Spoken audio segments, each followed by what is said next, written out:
3 drunk men, 1 terrified nurse, a diner full of cowards who looked away. But in the corner sat a man who couldn't ignore injustice. A single father with calloused hands and a warrior's past he'd buried deep. What happened in those next 60 seconds would change everything. This is the story of Ethan Ward, the mechanic who became a guardian, and the CEO who saw beneath his humble exterior. Stay until the end and comment your city below so I can see how far this story travels across the world. The rain didn't just fall that November night, it attacked. Each drop hit the windows of the Starlight 66 diner like 1,000 tiny fists, demanding entry, demanding attention, demanding that someone, anyone, acknowledge the storm's fury. Inside, the fluorescent lights buzzed their monotonous song, casting everything in that peculiar yellow-green glow that makes truck stops and late-night diners feel like they exist outside of time, suspended in some liminal space between yesterday and tomorrow. Ethan Ward sat in the furthest corner booth, the one with the cracked red vinyl that pinched if you sat wrong, the one where the table wobbled unless you wedged a folded napkin under the short leg. He'd chosen it deliberately. Old habits. Always sit with your back to the wall. Always position yourself where you can see both exits. Always stay aware of every person in the room, catalog their threat level, plan your response. Even now, 3 years after he'd hung up his uniform, the protocols remained, etched into his nervous system like scars on old wood. Across from him, Grace picked at her grilled cheese, her small fingers pulling it apart into careful geometric pieces. She was 7 years old, with her mother's dark curls and her father's serious gray eyes, eyes that had seen too much loss for someone so young, though Ethan worked every day to fill them with enough love to balance the absence. "Daddy, why is the rain so angry?" Grace asked, her voice barely audible over the diner's ambient noise, the clatter of dishes, the hiss of the grill, the low murmur of tired conversations. Ethan smiled, reaching across to tap her nose gently. "Rain's not angry, sweetheart. It's just in a hurry, trying to get where it's going, just like everyone else." "Where do you think it's going?" "Wherever gravity takes it, I suppose. Down to the earth, into the rivers, back to the ocean eventually. It's a cycle." Grace considered this, her face scrunching in that particular way it did when she was thinking hard about something. "Like how you said Mommy's not really gone? That she's just somewhere else in the cycle?" Ethan's chest tightened. Even after 2 years, certain moments still hit him like a sucker punch. "Yeah, baby, like that." He glanced at his watch. 9:30. Way past Grace's bedtime, but the storm had caught them on their way back from the science fair in Cedar Rapids, where Grace had won second place for her robot made entirely from salvaged car parts. The trophy, a cheap plastic thing that meant the world to her, sat on the booth seat beside her, carefully positioned so it wouldn't fall. The plan had been to push through, get home to Riverside before the worst of the weather hit, but the rain had other ideas, coming down so hard that visibility dropped to nearly zero. So Ethan had pulled off at exit 66, found the Starlight Diner with its neon sign flickering like a beacon, and decided to wait it out. Give it an hour, maybe 2. Let Grace eat something warm, let the storm exhaust itself. He hadn't planned on the 3 men at the counter. Ethan had clocked them the moment he walked in, another old habit. 3 males, mid-20s to early 30s, construction worker builds, wearing jeans and work boots caked with mud. The smell of alcohol reached him even from across the diner, that particular sourness that comes from drinking cheap whiskey for hours. Their body language screamed trouble. Loud voices, aggressive posturing, that particular swagger that comes from too much booze and too little sense. The waitress, Janice, according to her name tag, navigated around them with the practiced wariness of someone who'd dealt with drunk assholes before.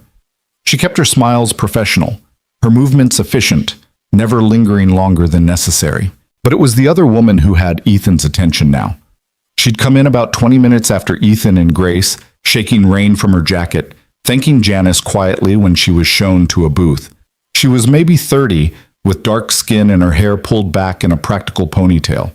She wore scrubs under her jacket, hospital scrubs, the kind with cartoon characters that pediatric nurses often wore. Even exhausted, she moved with the purposeful efficiency of someone used to long shifts and high stakes. Her name tag, which Ethan could just make out from his angle, read Vanessa, RN. She'd ordered coffee and pie, pulled out her phone, and seemed to be doing exactly what Ethan was doing, waiting out the storm, stealing a moment of peace before heading back into the chaos of her life. The three drunk men had noticed her too. Ethan watched it unfold with the grim inevitability of a car crash in slow motion. The men's conversation had gotten progressively louder, their laughter more aggressive. Then one of them, the tallest, with a scraggly beard and a backwards baseball cap, said something to his friends that made them all turn to look at Vanessa. The energy in the room shifted. Ethan felt it like a physical thing, that particular charge that precedes violence.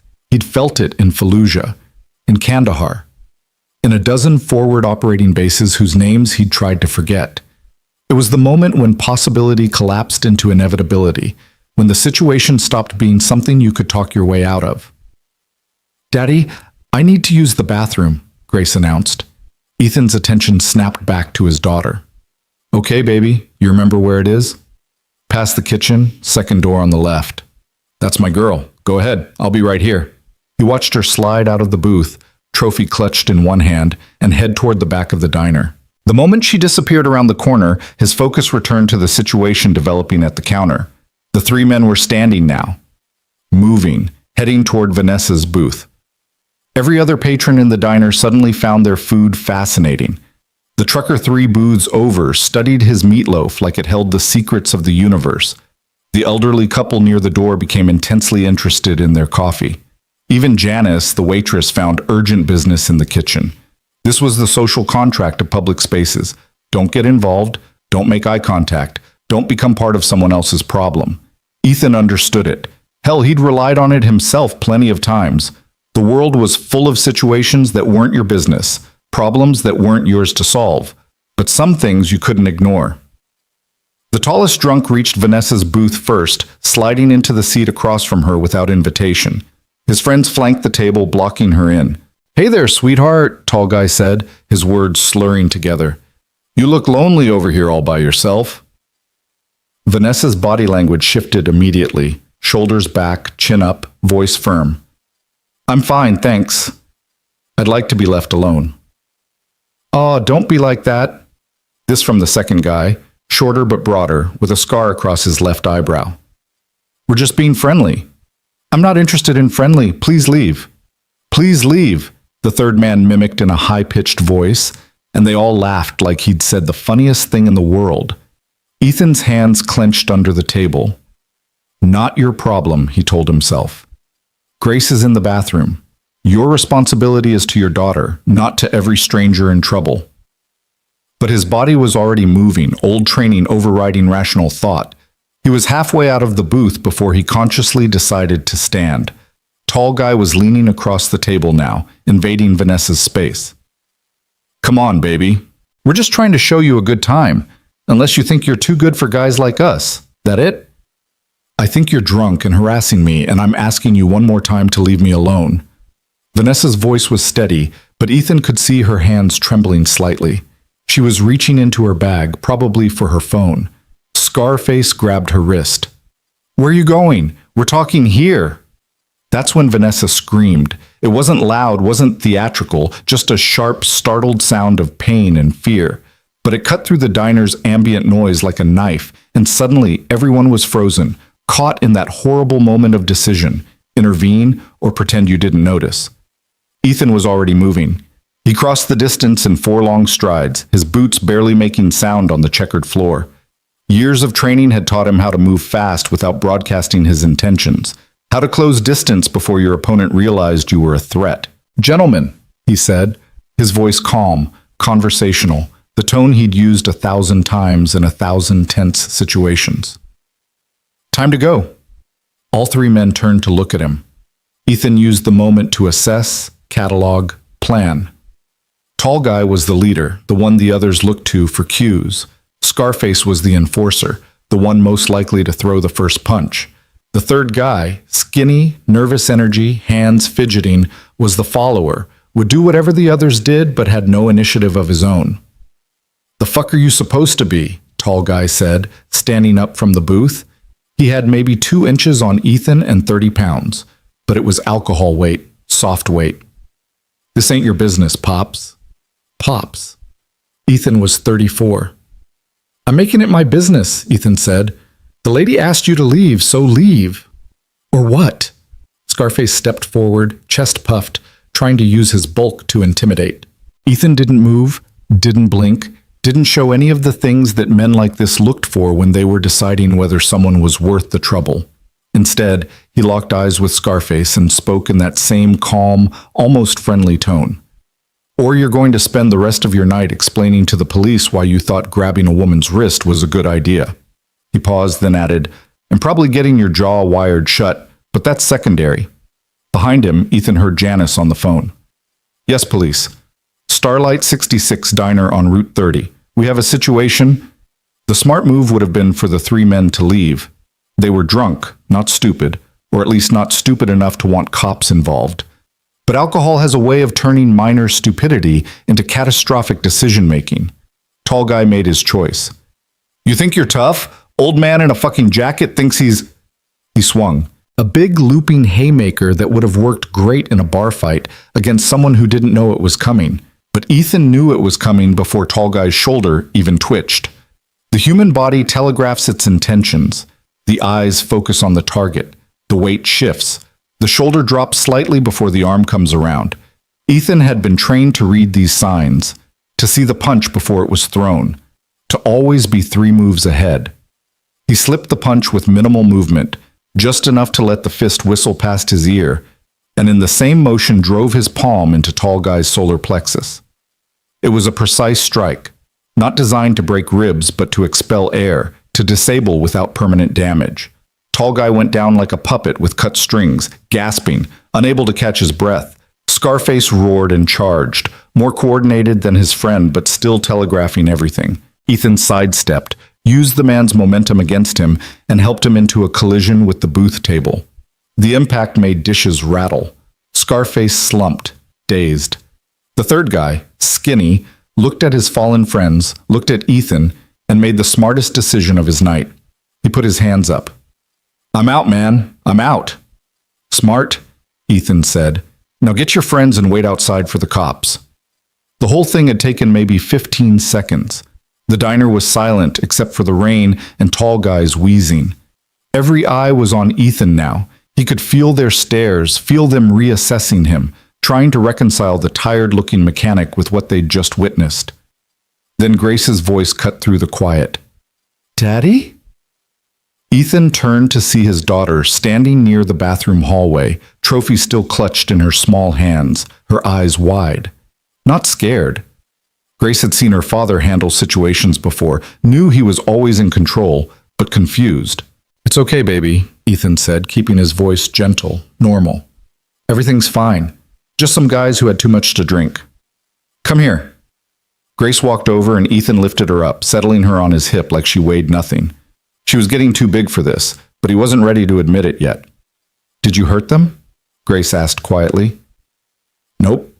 Just helped them understand it was time to leave. Vanessa was standing now, freed from the booth, her hands still shaking. She looked at Ethan like she couldn't quite process what had just happened. Thank you. God, thank you. I thought... You're safe now, Ethan said. Police are on their way. You'll want to file a report, press charges. Make sure these guys think twice before trying this again. Skinny was helping Tall Guy to his feet, and Scarface was stumbling upright, touching his head gingerly. The fight had gone out of all of them. They shuffled towards the door like scolded children, knowing the cops were coming, knowing they'd made a mistake. As they pushed through the door into the rain, Tall Guy turned back, face red with humiliation and rage. This ain't over, asshole. Ethan just looked at him, and whatever the man saw in that look made him reconsider. He muttered something under his breath and disappeared into the storm. The diner slowly came back to life. The trucker went back to his meatloaf. The elderly couple resumed their quiet conversation. Janice emerged from the kitchen with a towel, starting to clean up the mess. But there was one person still watching Ethan with an intensity that made the back of his neck prickle with awareness. She sat at the counter, a woman he hadn't noticed before, probably because she'd been sitting so still, so composed, that she'd blended into the background. Mid-30s, dark hair pulled back in a neat bun, wearing a charcoal gray suit that looked expensive even to Ethan's untrained eye. A laptop sat open in front of her, and a cup of coffee, now probably cold, sat untouched beside it. But it was her eyes that caught Ethan's attention. Dark, intelligent eyes that were studying him with the kind of focus usually reserved for complex problems requiring solutions. Amelia Hart had stopped in the Starlight 66 for the same reason everyone else had: the storm. She'd been driving back to Chicago from a site visit at her company's manufacturing facility in Iowa City, had seen the weather turning nasty, and had decided to wait it out somewhere with decent coffee and Wi-Fi. She'd been reviewing quarterly projections when the situation had developed, had watched it unfold with the same detached awareness with which she watched most things, cataloging, analyzing, filing away for future reference. But what she'd just witnessed had snapped her out of spreadsheet mode and into something else entirely. Amelia had grown up around military men. Her father had been Army, her uncle Marines. She knew what training looked like, knew the difference between a lucky bar fighter and someone who'd been professionally taught how to disable threats. The man who'd just neutralized 3 attackers in under 15 seconds wasn't lucky. He was skilled, extremely skilled, and he was holding a 7-year-old girl like she was the most precious thing in the world. The dissonance fascinated her. "Ma'am, you okay?" Janice asked, touching Ethan's shoulder. "That was... I can't even... Thank you. Nobody ever..." She seemed unable to finish any sentence. "I'm fine," Ethan said. "How long until the police arrive?" "They said 10, maybe 15 minutes. Storm's got everything backed up." Ethan nodded, then turned to Vanessa, who was gathering her things with shaking hands. "You should sit down. Adrenaline dump is going to hit you in a minute. Trust me." "I'm a nurse," Vanessa said, trying for humor but her voice wavering. "I know about adrenaline." "Then you know I'm right." She laughed, a slightly hysterical sound, and sat back down. "I don't even know your name." "Ethan Ward." "I'm Vanessa Chen." She looked at Grace. "And who's this brave girl?" "I'm Grace," said Grace, with all the seriousness of a child introduced to a stranger. "I won 2nd place in the science fair." "Did you now? What did you make?" "A robot that sorts different types of metal. For recycling. Daddy helped with the welding, but I did all the programming myself." Vanessa smiled, some of the fear leaving her face. "A young engineer. The world needs more of those." Ethan set Grace down gently. "Baby, can you go grab your trophy? We'll need to get our stuff together for when the police get here." Grace nodded and scampered back to their booth. Ethan lowered his voice, speaking just to Vanessa. "Are you hurt? He grabbed you pretty hard." Vanessa rotated her wrist experimentally. "Bruise tomorrow, probably. Nothing serious. I've had worse from patients." She met his eyes. "You saved me from..." "I don't even want to think about where that was going. How can I thank you?" "You don't need to thank me. You just need to file that police report. Men like that, they do this over and over until someone stops them. You stop them." "I will." She paused. "Where did you learn to do that? Fight like that?" "Marine Corps. Long time ago." "You're either very good or very lucky." "I'm very out of practice," Ethan said, and there was something sad in his voice that Vanessa caught but didn't push. The police arrived 12 minutes later. 2 officers in rain-soaked uniforms who took statements, photographed Vanessa's wrist, and went back out into the storm to find the 3 men, who apparently hadn't made it far before sitting down on the curb to drunkenly contemplate their life choices. Ethan kept his statement brief, factual, emotionless. Yes, he'd intervened. No, he hadn't thrown any punches. Yes, the men had been the aggressors. No, he didn't want to press any charges himself. He just wanted to finish his coffee and get his daughter home. The senior officer, a gray-haired man with Morrison on his name tape, studied Ethan with the knowing eyes of someone who'd seen his share of violence. "You military?" "Was. Marines. Infantry." Morrison nodded like this explained everything. "We'll need you to come by the station tomorrow, sign a formal statement. But between you and me, you probably saved that nurse from something pretty bad tonight. These guys have a history. Bar fights, DUIs, one assault charge that got pleaded down. You did good. I just did what needed doing. More than anyone else here did," Morrison said, glancing meaningfully at the other patrons who suddenly found their plates fascinating again. After the police left, after Vanessa had been given a ride home by Officer Morrison's partner, after the diner had resumed its late-night rhythm, Ethan returned to his booth where Grace was drowsing against the window, her trophy held like a teddy bear. "Time to go, baby," he said softly. "Is the rain still angry?" Ethan glanced outside. The storm had diminished to a steady downpour, still heavy but drivable. "It's tired out, I think. Just like you." He gathered their things, left a 20 on the table for Janice, way more than the meal cost, but after the night she'd had, she deserved it, and lifted Grace into his arms. She was asleep before they reached the door. "Mr. Ward?" The voice came from behind him. He turned to find the woman in the gray suit standing, laptop closed, coffee abandoned. Up close she was striking, not beautiful in the conventional sense, but possessed of the kind of presence that demanded attention. Sharp cheekbones, dark eyes that missed nothing, the bearing of someone used to being the most competent person in any room. "That's me," Ethan said. "I'm Amelia Hart." She extended a hand and Ethan shook it, careful not to disturb Grace. Her grip was firm, confident. "I wanted to thank you for what you did tonight. That situation could have gone very badly." "You're welcome," Ethan said, preparing to leave, already mentally calculating drive time, getting Grace into bed, whether he had time to make her lunch for school tomorrow. "You moved like someone with serious training," Amelia said. "Not just basic military, something specialized." Ethan's eyes narrowed slightly. "You know military training?" "My father was Army, Ranger. I grew up around soldiers." She paused. "But I've never seen anyone move quite like you did.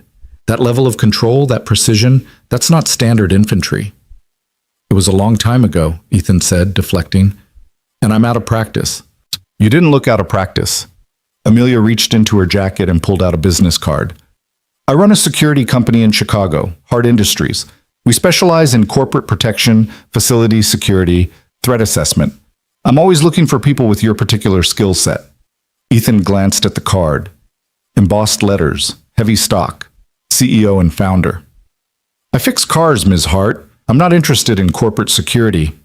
"Can I ask why not?" "Because I'm tired," Ethan thought. "Because I've seen enough violence to last 10 lifetimes. Because every time I close my eyes, I still see Fallujah burning, still hear the screams, still smell the copper penny stink of blood mixing with desert sand. Because I have a daughter who needs a father who comes home every night, not a father who gets called away to places where people die." What he said was, "I like fixing things that stay fixed." Amelia smiled slightly, a knowing expression. "I understand, but if you ever change your mind, my number's on the card." She glanced at Grace, sleeping peacefully against her father's shoulder. "You're a good man, Mr. Ward. Your daughter's lucky to have you." "I'm lucky to have her," Ethan corrected. He pushed through the door into the rain, leaving Amelia Hart standing in the diner's fluorescent glow, turning his words over in her mind like puzzle pieces that didn't quite fit the picture she'd constructed.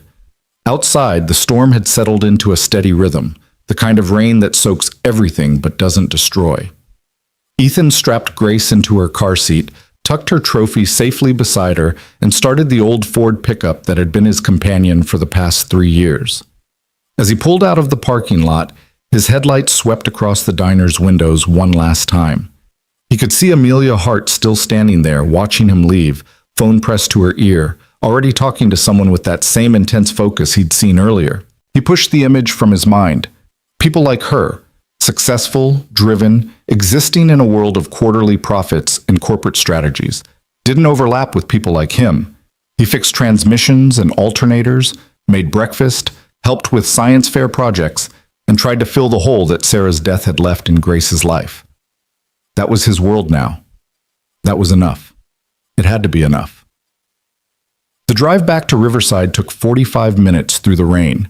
By the time Ethan pulled into the driveway of the small house on Maple Street, the house that always felt too empty, too quiet, too full of memories, Grace was deep asleep, drooling slightly on her car seat strap.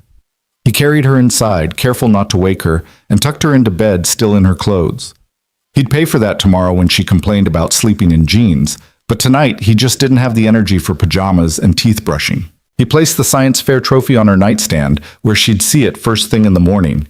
Then he stood in the doorway of her room, watching the rise and fall of her breathing, feeling that peculiar combination of love and terror that parenting brought. Everything he did was for her. Every decision, every choice, every moment of every day was filtered through the lens of what's best for Grace. And what was best for Grace was stability, safety, a father who was present and available, not chasing danger for a paycheck. So no, Miss Amelia Hart, with her expensive suit and her security company, he wouldn't be calling her number. He wouldn't be going back to that life, to rooms full of threats and decisions made in split seconds and the weight of other people's lives in his hands. He'd done his time. He'd paid his dues. He'd earned the right to a quiet life.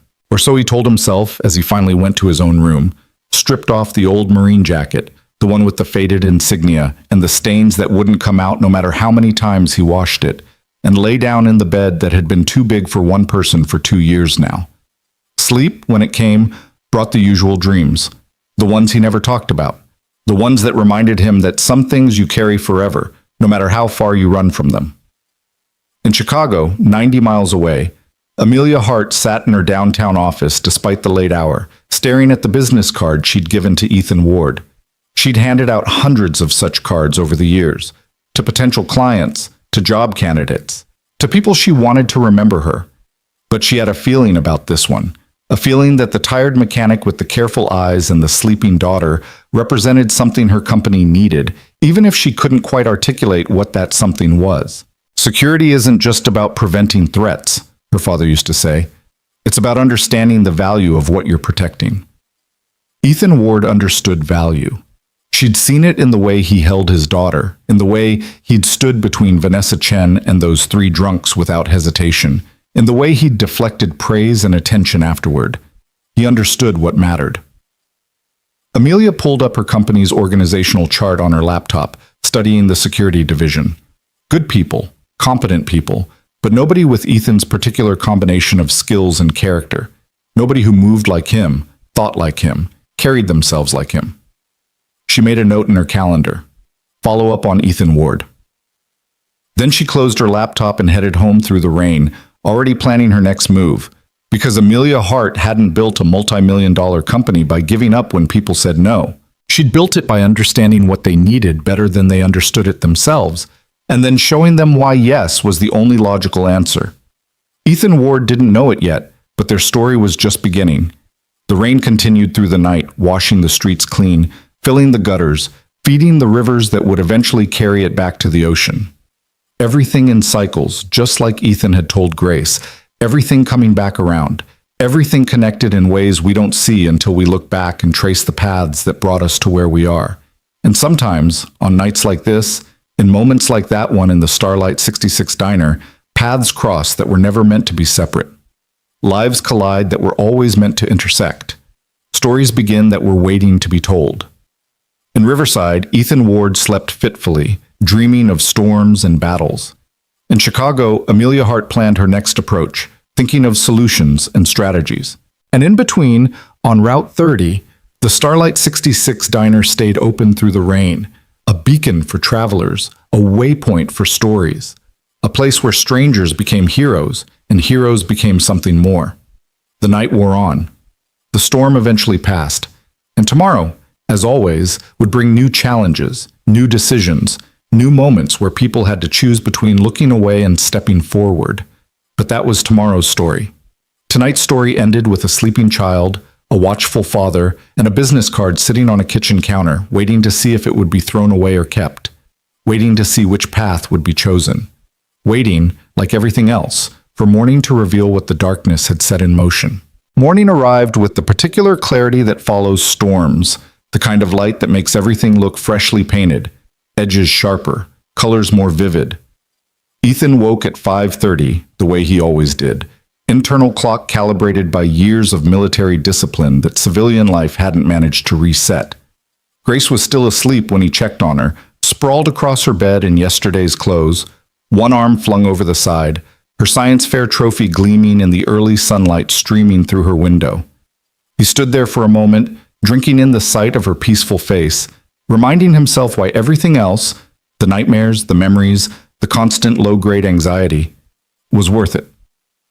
The kitchen was cold when he padded downstairs in bare feet.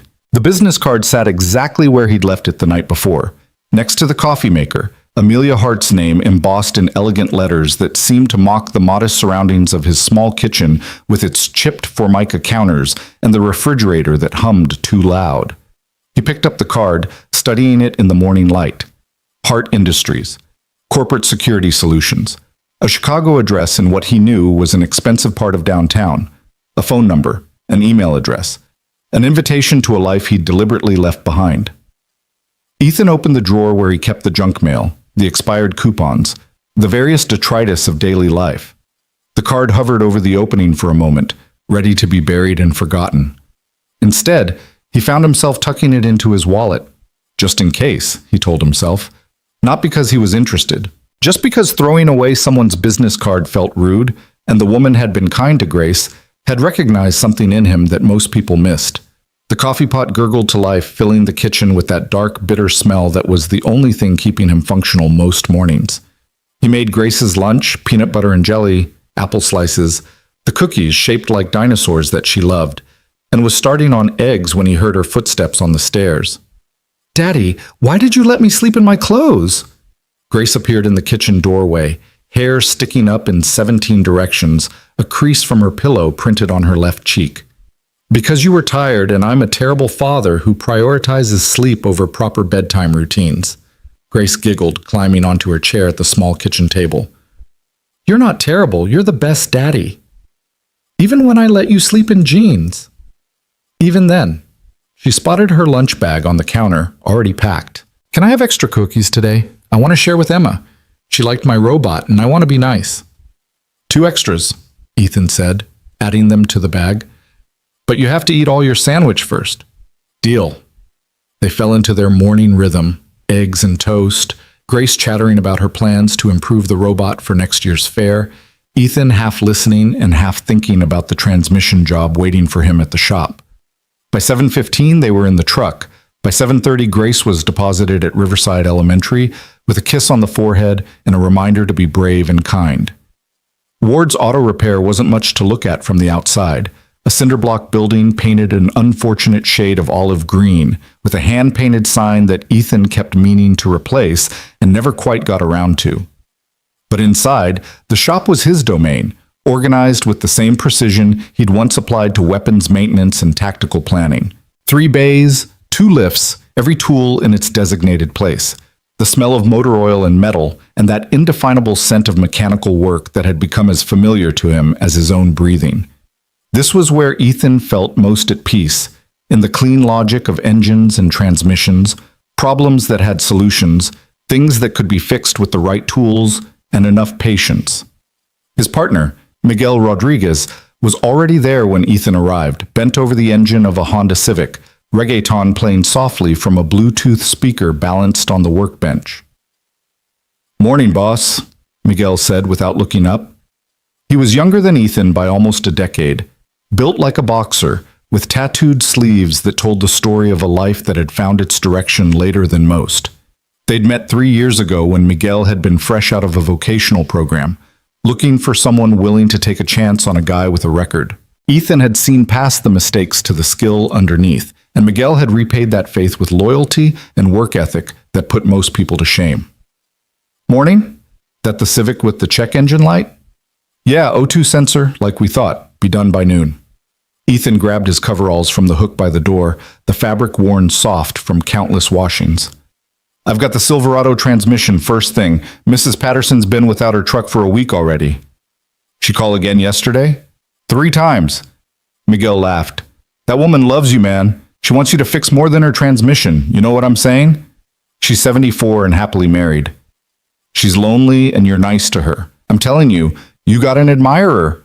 Ethan just shook his head, smiling despite himself, and headed to Bay 3 where the Silverado waited. Work was good. Work was simple. Work didn't ask complicated questions or dredge up complicated feelings. You diagnosed the problem, you fixed the problem, you moved on to the next one. The morning passed in a blur of bolts and hydraulic fluid, the precise choreography of disassembly and repair that Ethan could do half asleep. By 11, he had the transmission out and opened on the workbench, identifying the worn synchronizers that were causing the grinding Mrs. Patterson had complained about. He was elbow deep in gears when the sound of expensive heels on concrete made him look up. Amelia Hart stood in the entrance to Bay 3, looking almost comically out of place in her tailored black pantsuit and silk blouse. She'd traded last night's gray for charcoal, but the effect was the same. Money, power, someone used to boardrooms and quarterly reports, not auto shops that smelled like brake cleaner and old coffee. "Mr. Ward," she said, and there was something in her voice, not quite amusement, not quite challenge, that made Ethan suddenly very aware of the grease on his hands and the oil stains on his coveralls. "Ms. Hart." He straightened, wiping his hands on a shop rag that only succeeded in spreading the grease around. "This is unexpected. I was in the neighborhood. Chicago's 90 miles from here. I have excellent navigation."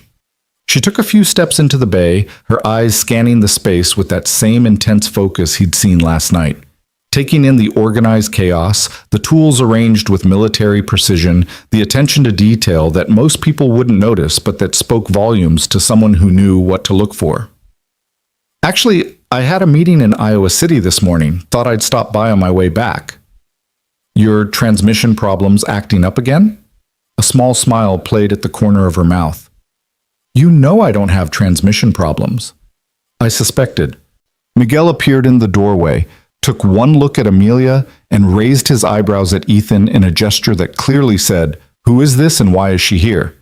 Ethan gave him a subtle head shake that meant, "Not now." "Is there something I can do for you, Ms. Hart?" Ethan asked, keeping his tone professional, already knowing where this was going and already preparing his polite decline. "I want to hire you. I'm a mechanic." "You're much more than a mechanic, and we both know it." She pulled out her phone, tapped something, and turned the screen toward him. It showed what looked like security camera footage from the diner, grainy but clear enough to show Ethan's intervention, the precise economy of his movements. "I've watched this about a dozen times since last night. That's not self-defense training from a weekend class. That's professional, specialized, probably classified training." Ethan's jaw tightened. "Where did you get that footage?" "I asked the diner owner. Told her I wanted it for insurance purposes related to the incident." "That's borderline illegal." "That's resourcefulness." She pocketed the phone.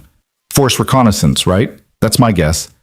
Maybe raiders, something special operations."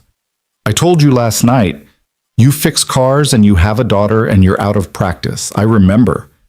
Amelia took another step closer, and Ethan noticed she'd chosen flats today instead of heels, probably anticipating the concrete floor of an auto shop. Details. This woman paid attention to details. "But I also remember watching you assess 3 threats in under a second, neutralize them with minimal force, and then immediately shift back to dad mode without missing a beat. That's not training you forget, Mr. Ward. That's training that becomes part of who you are." "What exactly are you proposing?" "Consultation work. Nothing dangerous, nothing that takes you away from your daughter. I need someone to assess our corporate security, facilities, protocols, potential vulnerabilities. Someone who thinks like you think, who sees things that normal security consultants miss." She named a figure for a single day's work that made Ethan blink.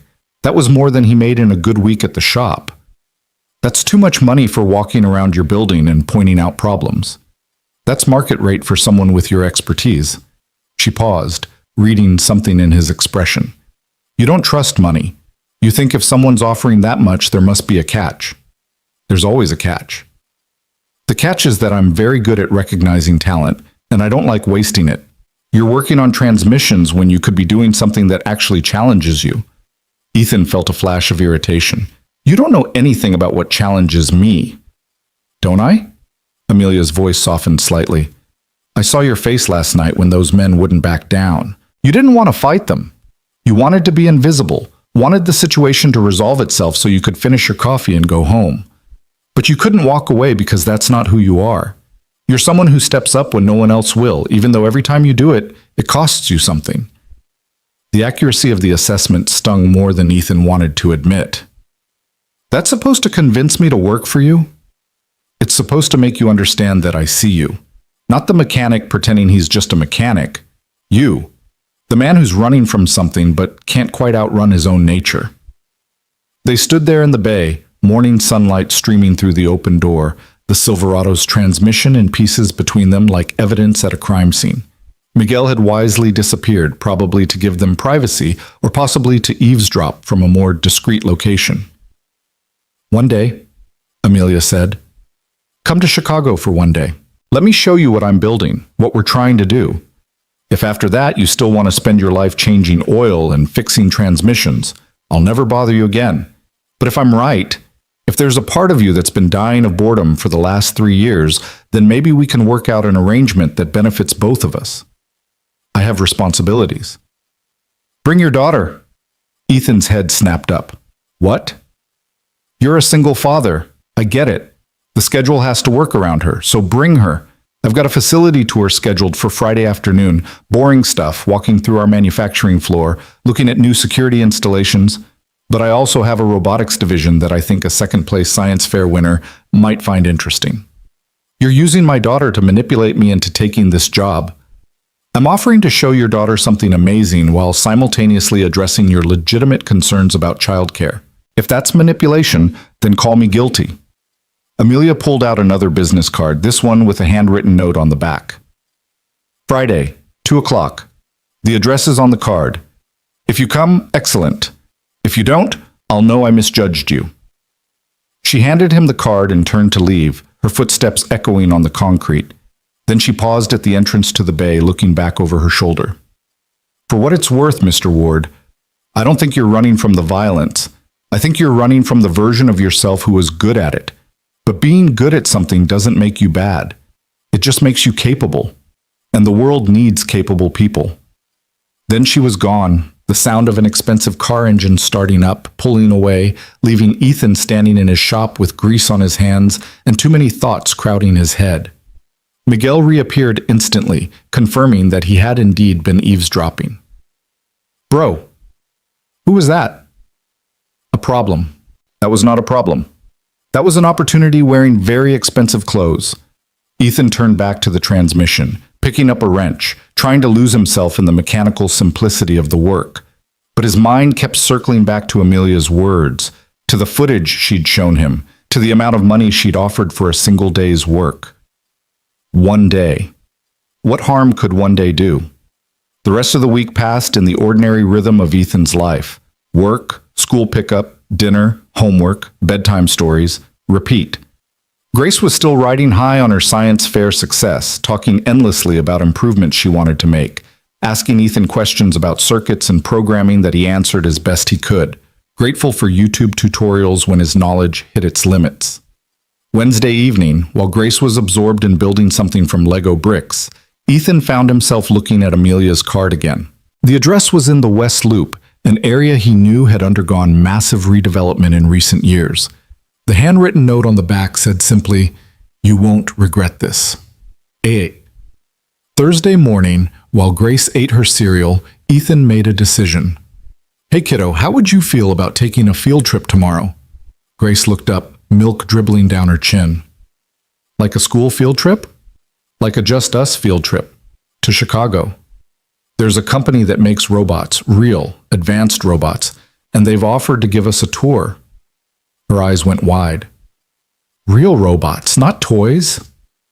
"Industrial robots, manufacturing robots, the kind that build cars and assemble electronics." "Can I bring my notebook?" Ethan smiled. "You can bring your notebook." Friday arrived cold and clear, the kind of November day that promised winter was coming but hadn't quite arrived yet. Ethan called Miguel and told him he was taking a personal day, endured the knowing laughter and suggestions to wear something nice for the pretty lady, and then drove Grace to Chicago with her pressed against the window the entire way, watching the landscape change from rural Iowa to suburban sprawl to the towering verticality of the city itself. Hart Industries occupied a converted warehouse building in the West Loop, all exposed brick and enormous windows, the kind of industrial chic architecture that screamed money and taste. The lobby was minimalist elegance, polished concrete floors, steel beams, carefully curated art pieces that probably cost more than Ethan's truck. The receptionist, A young man with perfectly styled hair and a headset that looked like it belonged in a science fiction movie smiled as they approached. "Mr. Ward? That's me? Ms. Hart is expecting you. 5th floor, elevators to your right. She said to send you straight up." The elevator was glass, offering views of the building's interior as they rose. Open office plans, people clustered around standing desks, the hum of productivity visible even from a distance. Grace pressed her face against the glass, fascinated by everything. "Daddy, this place is so cool." "It is pretty impressive," Ethan admitted. The 5th floor opened directly into a reception area where Amelia stood waiting, and Ethan was momentarily thrown by the transformation. Gone was the severe business suit, replaced by dark jeans and a simple black sweater, her hair down instead of pinned back. She looked younger, more approachable, though her eyes still held that same sharp intelligence. "Mr. Ward, and this must be Grace." She crouched down to Grace's eye level, a gesture Ethan appreciated. "I heard you won 2nd place at your science fair. What did you build?" "A sorting robot that separates different metals for recycling," Grace said, suddenly shy in the face of this striking stranger. "It uses magnets and weight sensors." "That's brilliant. You know, we have robots here that do something similar, but for manufacturing components. Would you like to see them?" Grace looked up at Ethan, seeking permission. He nodded, and her shyness evaporated. "Yes, please." Amelia straightened, meeting Ethan's eyes. "Thank you for coming. I know you're skeptical, but I think you'll find this interesting." The tour started in what Amelia called the Innovation Lab, a space filled with workbenches, 3D printers, and several robots in various stages of assembly. A young woman with purple-streaked hair and safety goggles perched on her head looked up as they entered. "Sarah, this is Grace. She builds robots. I thought maybe you could show her what you're working on while I steal her father for a bit." Sarah's face lit up. "Oh, absolutely. Come here, let me show you our adaptive gripper prototype. It can handle anything from eggs to engine blocks without breaking them." Grace was instantly absorbed, and Ethan felt a moment of anxiety watching his daughter get pulled into conversation with a stranger. But Sarah had an easy way with her, speaking to Grace like an equal rather than a child, and within minutes they were deep in discussion about servo motors and pressure sensors. "She'll be fine," Amelia said quietly. "Sarah's one of our best engineers, and she volunteers teaching robotics to middle schoolers. Grace couldn't be in better hands." "This feels like a setup. This is good planning. Come on, I want to show you something." Amelia led him through the building, and despite his resistance, Ethan found himself impressed. This wasn't some corporate monolith focused purely on profits. There was creativity here, innovation, people who genuinely seemed to care about their work. The manufacturing floor, where robots did indeed assemble components with balletic precision, was clean, well-organized, and most importantly, safe. The security protocols were visible everywhere, from badge-controlled doors to carefully positioned cameras to emergency procedures posted at every exit. But as Amelia walked him through the facility, Ethan's trained eye caught the flaws. "Your loading dock has a blind spot," he said, pointing to a corner where the camera angle missed a crucial area. "Someone could bring in unauthorized materials there." Amelia made a note on her tablet. "Good catch. What else?" "Your badge system. Does it track badge sharing? Because I saw 2 people come through that door on one badge swipe." "It logs the swipe, but doesn't track dual entry." "It should. That's a major vulnerability." Ethan paused, studying the layout. "And your emergency protocols, they're posted, which is good, but they're all identical. If someone wanted to cause chaos, they could create a false emergency and everyone would bottleneck at the same exits. You need differentiated protocols for different zones." They spent the next hour walking through the facility, Ethan pointing out vulnerabilities that Amelia's existing security team had missed, offering solutions that were practical rather than expensive. Thinking through scenarios with the kind of tactical mindset that came from years of training. He didn't realize how much he'd been engaged until they were back on the 5th floor, and he looked at his watch to find that 90 minutes had passed. Grace and Sarah were still deep in conversation, now building something together with an assortment of components spread across the workbench. "So," Amelia said, settling into a chair in her office and gesturing for Ethan to do the same. What do you think? I think you've built something good here. The people seem happy, the work seems meaningful. That's rare. But I'm still a mechanic with a daughter to raise and a life that doesn't include corporate security consulting. Amelia leaned forward, elbows on her desk. What if it could? What if I'm not asking you to change your life, just to expand it slightly? I'm listening. 1 day a month. You come here, you do exactly what you did today. Walk through, identify problems, offer solutions. I pay you that consulting rate I mentioned. You're home for dinner. Grace thinks you're the coolest dad because he works with robots sometimes. And you get to use those skills that are currently being wasted on oil changes. 1 day a month. That's it. And if at any point it doesn't work for you, you walk away. No contract, no hard feelings. I'm betting that you'll find it satisfying enough to keep coming back. But if I'm wrong, you lose nothing but a few days. Ethan wanted to say no. Every instinct told him to say no, to walk away from this woman and her offers and her too sharp insights into who he really was. But there was another part of him, the part that had been slowly dying over the past 3 years, the part that still woke up sometimes feeling like he was supposed to be doing something more, that was quietly, insistently saying yes. Can I ask you something? He said. Why me?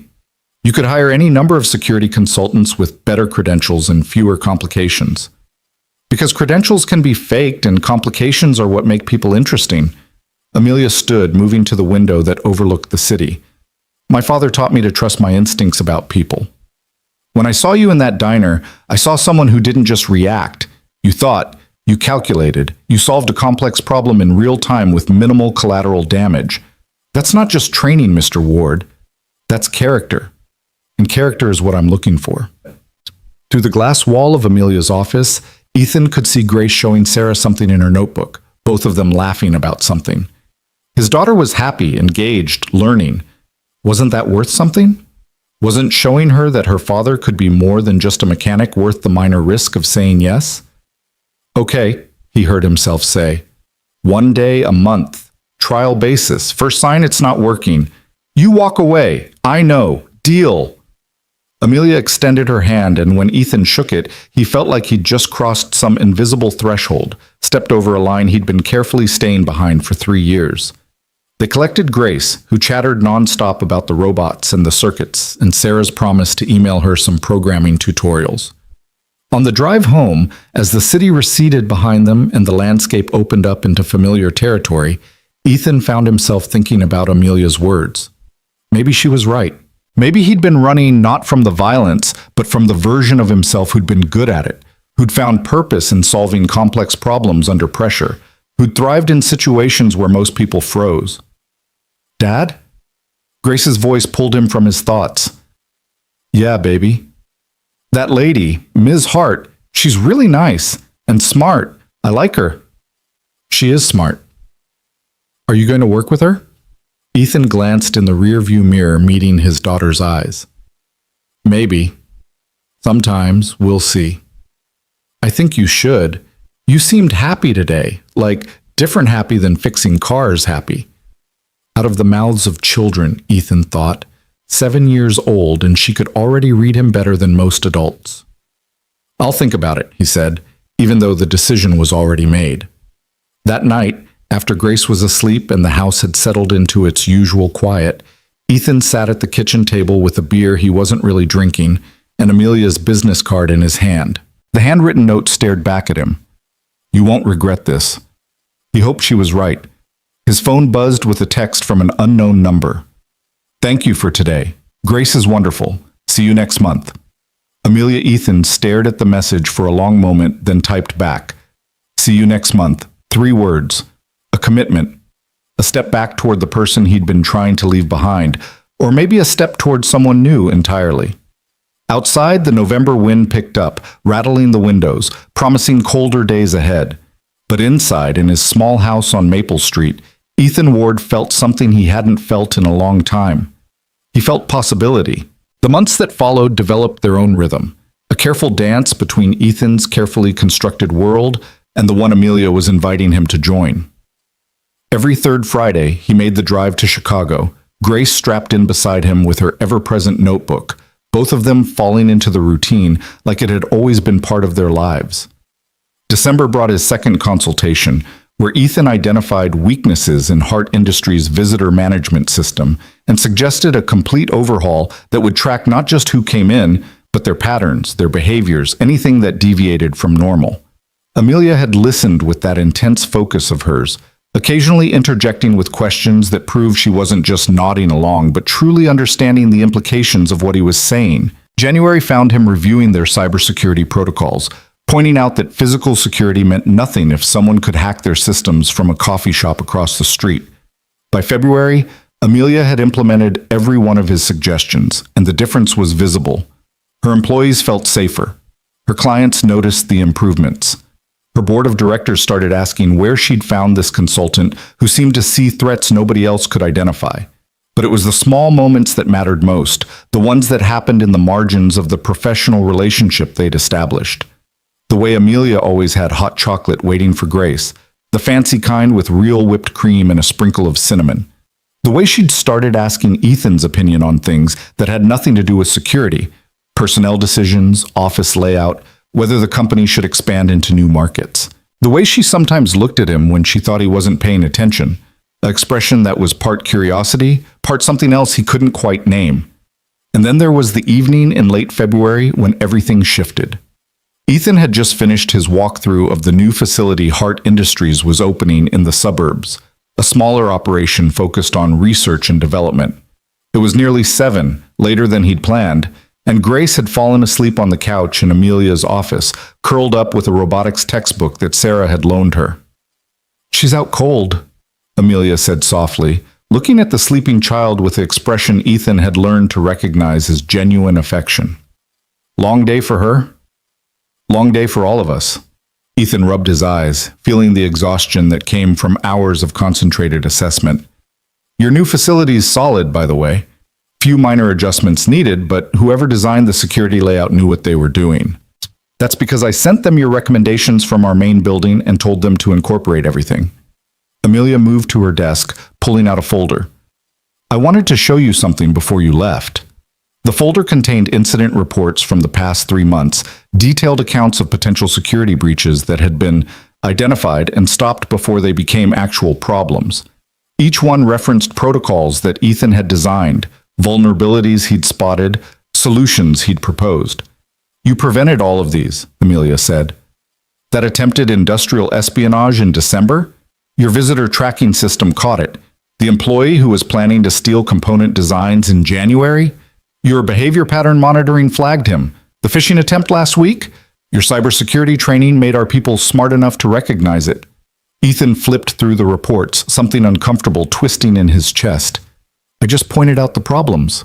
Your team solved them." "Don't do that." "Do what?" "Minimize what you've accomplished here." Amelia's voice was firm but not unkind.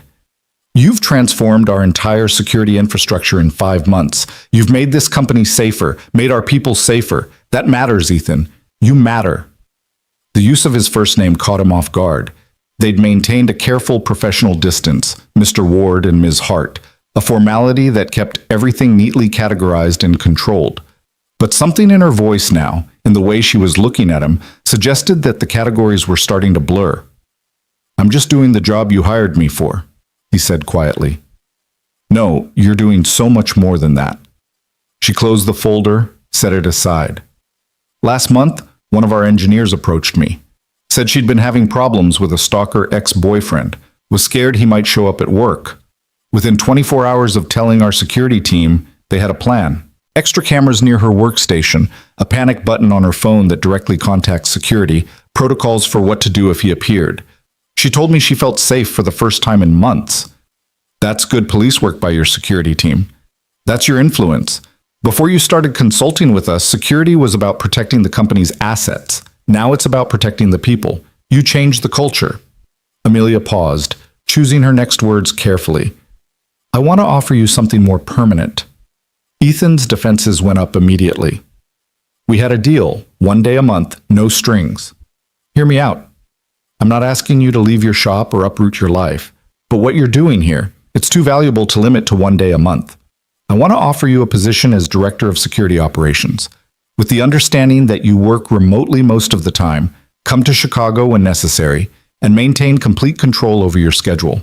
Amelia, the salary would be substantial, enough that you wouldn't need to worry about making ends meet, enough that you could hire help for your shop, maybe even expand it if you wanted, health insurance for you and Grace, education benefits, security clearance that would let you consult with other companies under Hart Industries' umbrella. She named a figure that made Ethan's breath catch. That was life-changing money. That was pay off the mortgage and have Grace's college covered money. Why? He asked. Why are you pushing this so hard? Amelia was quiet for a long moment, and when she spoke, her voice held a vulnerability he'd never heard before. Because I've spent the last 5 months watching you transform this company, and I've realized something. You're not just good at identifying security problems. You're good at understanding what people need to feel safe, to do their best work, to thrive. That's rare. That's valuable. And selfishly, I don't want to lose it. There are other consultants. I don't want other consultants. I want you. The words hung in the air between them, carrying weight that had nothing to do with security protocols or corporate restructuring. Ethan felt something shift, some carefully maintained boundary beginning to crack. On the couch, Grace stirred in her sleep, mumbling something about servo motors, and the moment broke. I need to get her home, Ethan said, grateful for the excuse to retreat, to put distance between himself and whatever was happening here. Can I think about your offer? Of course, take all the time you need. Amelia's professional mask slipped back into place, but Ethan caught the flash of disappointment in her eyes. Drive safe. He gathered Grace up carefully, her head lolling against his shoulder, grabbed her notebook and backpack, and made his escape. The entire drive home, his mind spun through possibilities and complications, through the careful life he'd built and the one Amelia was offering. It was past Grace's bedtime when they finally pulled into the driveway. He carried her inside, tucked her into bed still in her clothes for the second time since this had all started, and then stood in his kitchen staring at nothing, trying to figure out what he wanted. His phone buzzed. A text from Vanessa Chen, the nurse from the diner, someone who'd become an unexpected friend over the past months. Vanessa. Coffee tomorrow? Need advice about this guy I'm seeing. Ethan smiled despite his confusion. He and Vanessa had stayed in touch after that night, bonding over the shared experience and the police reports and the trial where all 3 men had been sentenced to community service and anger management classes. She'd become a steady presence in his life, someone who understood what it meant to be saved by a stranger and who'd made it her mission to make sure that stranger didn't disappear back into isolation. Ethan. Sure. Morning brew at 10? Vanessa. Perfect. Fair warning, I'm buying and I expect full emotional support. The next morning, after dropping Grace at a birthday party that would keep her occupied for hours, Ethan met Vanessa at the coffee shop that had become their unofficial meeting spot. She was already there, 2 large coffees and a plate of croissants on the table, wearing scrubs that suggested she was between shifts. You look tired, she said by way of greeting. You look like you haven't slept in days. Double shift. We had a pile up on the interstate, 17 patients in 4 hours. She pushed one of the coffees toward him. But we're not talking about my work. We're talking about your weird inability to accept good things when they're offered to you. I never said, you didn't have to. I can read you by now, Ethan. Something happened and you're spiraling, so spill. He told her about Amelia's offer, about the salary and the position, and the opportunity to do something that actually mattered. Vanessa listened without interrupting, a skill honed by years of letting patients talk through their fears. Okay, I'm confused, she said when he finished. This sounds amazing. What's the problem? It's complicated. Life is complicated. That's not an answer. Ethan stared into his coffee, trying to articulate thoughts he'd been avoiding for months. When I got out of the Marines, I made a promise to myself. No more violence. No more situations where I had to make split-second decisions about who lives and dies. I was going to be normal, fix cars, raise my daughter, live a quiet life. And you think taking this job breaks that promise? I think it pulls me back towards something I was trying to leave behind. Vanessa reached across the table, grabbing his hand with a firmness that surprised him. Listen to me. What you did that night in the diner, that wasn't violence. That was protection. There's a difference. You didn't hurt those men because you wanted to. You stopped them because someone needed you to. And from what you've told me about this job, that's all it is. Using your skills to protect people, to make them safer. That's not the same as what you did in the war. Isn't it? No. Because in war, someone tells you who the enemy is and you don't get to question it. But this? You're choosing to protect people.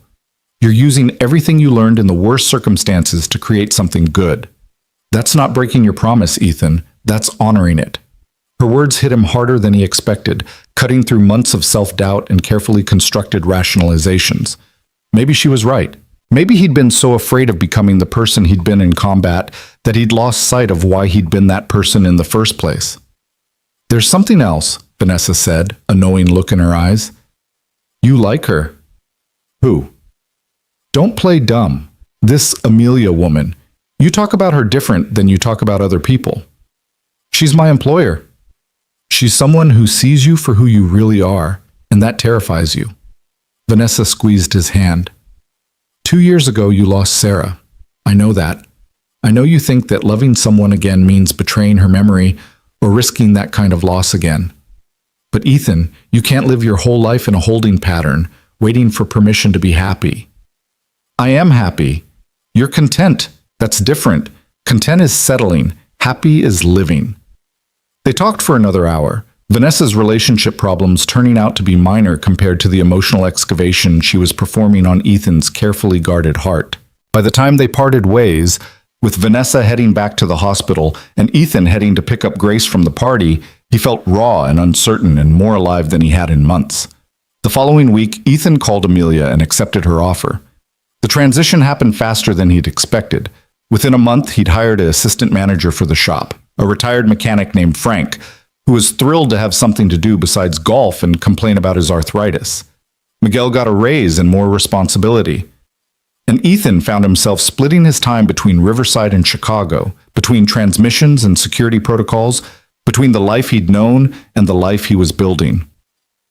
Grace adapted with the resilience of children, excited by the adventure of it all, by the train rides to Chicago and the new people she met and the robots that Sarah kept showing her.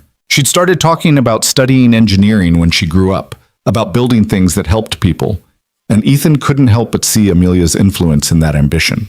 April brought warm weather and a problem that would test everything Ethan had been building. He was at Hart Industries' main facility, reviewing quarterly security reports with the team he'd assembled, when his phone rang. Unknown number.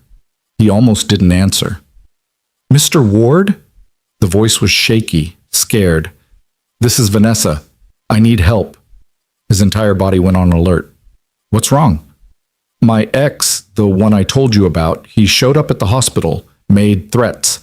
Security escorted him out, but he's been texting me saying he knows where I live, that he's going to make me sorry. Ethan, I'm scared. Where are you now? Still at work. My shift ends in 2 hours and I don't want to go home alone. Ethan was already moving, grabbing his jacket, motioning to his assistant that he needed to leave. Text me your address. I'm coming to get you. We'll figure this out. He found Amelia in her office and explained the situation in clipped, efficient sentences. Her response was immediate. Take my car. It's faster than yours and the windows are bulletproof. Your windows are bulletproof? I deal with sensitive corporate information. It's a precaution. She was already pulling keys from her desk drawer. And I'm coming with you. Amelia, you don't need to... A woman is being threatened by a violent ex. You're not going alone and neither is she. We're wasting time arguing.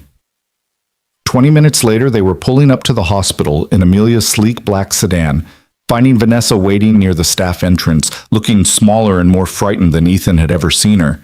She slid into the back seat, tears streaming down her face. Thank you, God, thank you. He's been outside my apartment. My neighbor called and said there's a man matching his description just sitting in his car across the street. Did you call the police? Amelia asked, turning in her seat to look at Vanessa. I have a restraining order, but it's just paper. The cops can make him leave, but they can't stay there all night. And once they're gone... She didn't finish the sentence. Ethan's mind was already working through options, scenarios, solutions. This was what he did. Assess threats and neutralize them. But this wasn't a corporate facility with cameras and security guards. This was a woman's home, her life, her safety. "You can't go home tonight," he said, "not until we have a plan. I don't have anywhere else to go. My family's in California. My friends all have their own problems." "You'll stay with me," Amelia said, and both Ethan and Vanessa turned to stare at her. "I have a guest house. It's secure, private, and my building has 24-hour security that actually knows what they're doing. You'll be safe there while we figure out something more permanent." "I can't impose." "You're not imposing. You're accepting help from people who care about what happens to you." Amelia's voice was firm. "Ethan, we should probably verify the situation at her apartment first. See if he's actually there." They drove to Vanessa's building, a modest complex in a quiet neighborhood. Sure enough, a beat-up Toyota was parked across the street, and inside Ethan could make out the shape of a man, the glow of a phone screen illuminating his face. "That's him," Vanessa whispered from the back seat. "That's Marcus." Ethan studied the situation with tactical precision. The man wasn't trying to hide. He wanted Vanessa to know he was there, wanted her to feel hunted. Classic intimidation tactics from someone who used fear as a weapon. "I'm going to have a conversation with him," Ethan said. "Ethan, no," Vanessa started. "I'm not going to hurt him. I'm just going to make sure he understands that continuing this behavior is a very poor choice." He climbed out of the car before either woman could protest further, walking across the street with deliberate calm, the kind of body language that broadcasts confidence and capability. As he approached the Toyota, the man inside looked up, and Ethan saw the calculation in his eyes, assessing threat level, deciding whether to run or fight. Ethan tapped on the window. After a moment, Marcus lowered it halfway. "Help you with something?" His voice was aggressive, trying to establish dominance. "Yeah, you can start by explaining why you're violating a restraining order." "I don't know what you're talking about." "Sure you do. You're Marcus. You've been texting threats to Vanessa Chen, who you were specifically ordered by a judge to stay away from. Now you're parked outside her apartment. That's not just violating the restraining order, that's stalking. That's jail time." Marcus's jaw tightened. "Who the hell are you?" "I'm someone who cares about what happens to Vanessa, and I'm someone who's really hoping you're smart enough to start your car and drive away right now, because if you don't, I'm going to call the police, and you're going to spend the night explaining to them why you thought this was a good idea. This is a public street. I can park wherever I want." Ethan leaned down, his voice dropping to something quiet and dangerous. "Here's what's going to happen. You're going to leave right now. You're going to delete Vanessa's number from your phone. You're going to forget her address, forget her workplace, forget she exists. And if I ever hear that you've contacted her again, if I even hear that you've driven past her apartment, I will make it my personal mission to ensure that every single violation gets reported, documented, and prosecuted to the fullest extent of the law. Do you understand me?" Something in Ethan's voice, in his eyes, in the way he held himself, must have communicated that this wasn't an empty threat. Marcus swallowed, nodded once. "Good. Now drive." Marcus started the car and pulled away, tires squealing slightly, and Ethan watched until the taillights disappeared around the corner. Then he pulled out his phone and called the police anyway, reporting the violation, making sure there was an official record. When he returned to Amelia's car, both women were staring at him. "What did you say to him?" Vanessa asked. "Just explained his options in a way he could understand." Ethan climbed back into the passenger seat. "I filed a police report. They'll be looking for him, but you're still not staying here tonight." They stopped at Vanessa's apartment long enough for her to pack a bag, Ethan and Amelia flanking her like bodyguards, hyper-aware of every shadow and sound. Then they drove to Amelia's building in Lincoln Park, a converted brownstone that screamed old money and good taste. The guest house was more like a luxury apartment, full kitchen, bedroom, bathroom, with a tub that could fit 3 people. Vanessa looked around with wide eyes. "This is too much." "This is necessary," Amelia said. "Stay as long as you need. My building security knows you're here, and they'll keep an eye out for anyone matching Marcus's description." After they'd gotten Vanessa settled, after she'd hugged them both with tears streaming down her face, after they'd promised to check on her tomorrow, Ethan and Amelia found themselves standing in the main house's kitchen, both of them still running on adrenaline. "You were amazing," Amelia said quietly. The way you handled that situation. Calm, controlled, effective. I just did what needed doing. Stop, Amelia said, and there was an edge to her voice now. That stop minimizing yourself. Stop pretending that what you did wasn't extraordinary. You saved that woman twice now, once from those drunks in the diner, and tonight from someone who might have seriously hurt her. That matters. You matter. Ethan opened his mouth to deflect again, but something in Amelia's expression stopped him.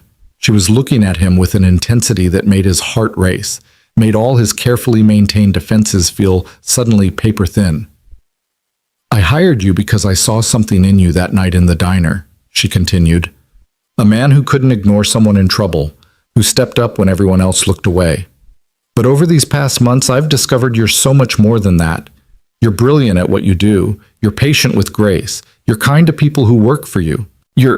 She stopped, seeming to catch herself, to pull back from whatever she'd been about to say. "I'm what?" Ethan asked softly. "You're someone I didn't expect to find." The kitchen felt suddenly too small, the air charged with something Ethan couldn't name but could definitely feel. Amelia was standing close enough that he could smell her perfume, something subtle and expensive, could see the pulse point at her throat, could feel the heat radiating from her body.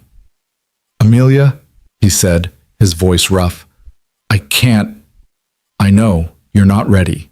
I understand." She stepped back, giving him space, but her eyes stayed locked on his. "But I need you to know that when you are ready, I'll be here." His phone buzzed, shattering the moment. A text from Grace. "Party's over. Emma's mom is bringing me home. Love you." Reality crashed back. He had a daughter waiting for him, a life that couldn't accommodate the kind of complication that Amelia represented. But standing in her kitchen, watching her carefully rebuild the professional distance between them, Ethan felt something shift inside his chest. Maybe Vanessa was right. Maybe he'd been in a holding pattern for so long that he'd forgotten what it felt like to actually want something for himself. "I should go," he said. "Grace will be home soon." "Of course. Thank you for tonight. For everything." The drive back to Riverside felt longer than usual, Ethan's mind spinning through the evening's events, through Amelia's words, through the feeling of standing in her kitchen and wanting something he wasn't sure he had the right to want. He'd thought accepting her job offer was the big risk, the major life change. But he was starting to realize that the job was just the beginning. The real risk, the real change, was standing in front of him in the form of a brilliant, intense woman who saw past all his defenses and liked what she found anyway. Grace was already home when he arrived, chattering about the party and the games and the cake. He listened with half his attention, the other half still in that kitchen in Lincoln Park, still hearing Amelia's voice saying, "When you are ready, I'll be here." That night, after Grace was asleep, Ethan pulled out his laptop and did something he'd been avoiding for 2 years. He looked at photos of Sarah, his late wife, Grace's mother, the woman who'd been taken from them by a drunk driver on an ordinary Tuesday afternoon. Her smile looked back at him from the screen, warm and familiar and gone. He'd loved her completely. He still did. But looking at her now, he thought about what Vanessa had said, about living versus existing, about giving himself permission to be happy again. "I miss you," he whispered to the empty room, "but I think I'm ready to figure out what comes next." The photos didn't answer, of course, but somewhere in his chest, the knot of grief that had been his constant companion for 2 years loosened just slightly, making room for something else, something that felt like hope. Monday morning found him back at Hard Industries for a scheduled meeting. Amelia was professional, focused, giving no indication of what had passed between them. But when their eyes met across the conference table, Ethan saw something there that matched what he was feeling. Possibility. Promise. The beginning of something neither of them could have predicted, but both were brave enough to explore. And in the guest house behind Amelia's brownstone, Vanessa woke up feeling safe for the first time in months, protected by people who'd become friends, who'd stepped up when she needed them most. Sometimes, Ethan thought, the storms don't just pass. Sometimes they rearrange everything, breaking old patterns and making space for new ones. And sometimes the people who shelter you through the storm become the ones you can't imagine living without. The question was whether he was brave enough to admit that. The answer, he was starting to realize, might be yes. 3 weeks later, on a Tuesday afternoon that started ordinary and became anything but, Ethan learned that sometimes the universe doesn't wait for you to be ready. He was at the shop in Riverside, elbow deep in a transmission rebuild, when his phone lit up with Amelia's name. Not a text this time, but an actual call, which immediately set off alarm bells in his head. In the months they'd been working together, Amelia had respected his shop time, communicating through messages that he could respond to when convenient. A call meant urgency. Amelia? Her voice came through tight and controlled, but underneath he heard something he'd never heard from her before. Fear. Ethan, I need you in Chicago, now. What's wrong? I can't explain over the phone. Please, I'm sending a car to pick you up. 20 minutes. The line went dead before he could protest. Ethan stood there for a moment, grease-stained and confused, then made a decision. He called Grace's school, confirmed she could stay late in the aftercare program, then told Miguel he was leaving and to close up for the day if he didn't make it back. Everything okay, boss?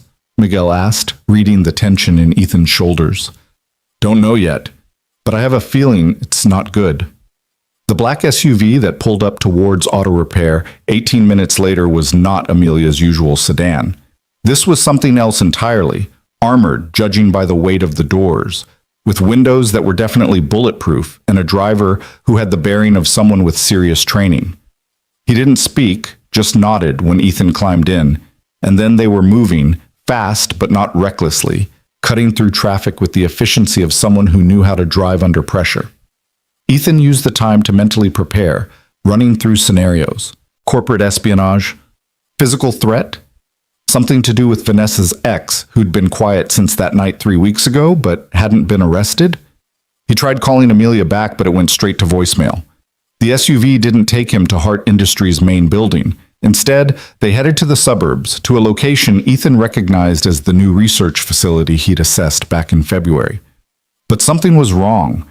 There were police cars in the parking lot, their lights painting everything in alternating shades of blue and red. A perimeter had been established, keeping employees and curious onlookers at a distance. The driver pulled up to the police line, showed credentials that made the officer wave them through, and stopped near the building's entrance where Amelia stood talking to a man in a suit that screamed federal agent. She saw Ethan approaching and the relief on her face was palpable. She excused herself from the agent and met Ethan halfway, and up close he could see the strain around her eyes, the way her hands were clenched into fists at her sides. Thank you for coming. What happened?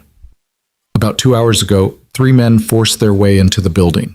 They were after prototype defense technology we've been developing, something that would be worth millions on the black market. Our security team engaged them, but during the confrontation they took hostages. Ethan's blood went cold. How many? 4 employees. They're barricaded in the server room on the 3rd floor. Amelia's voice wavered slightly. One of them is Sarah, from the robotics lab, the one Grace has been working with. Everything in Ethan's world narrowed to a single, sharp point of focus. Sarah, who'd been kind to his daughter, who'd sparked Grace's love of engineering, who was now trapped in a room with armed men who'd already demonstrated a willingness to use force.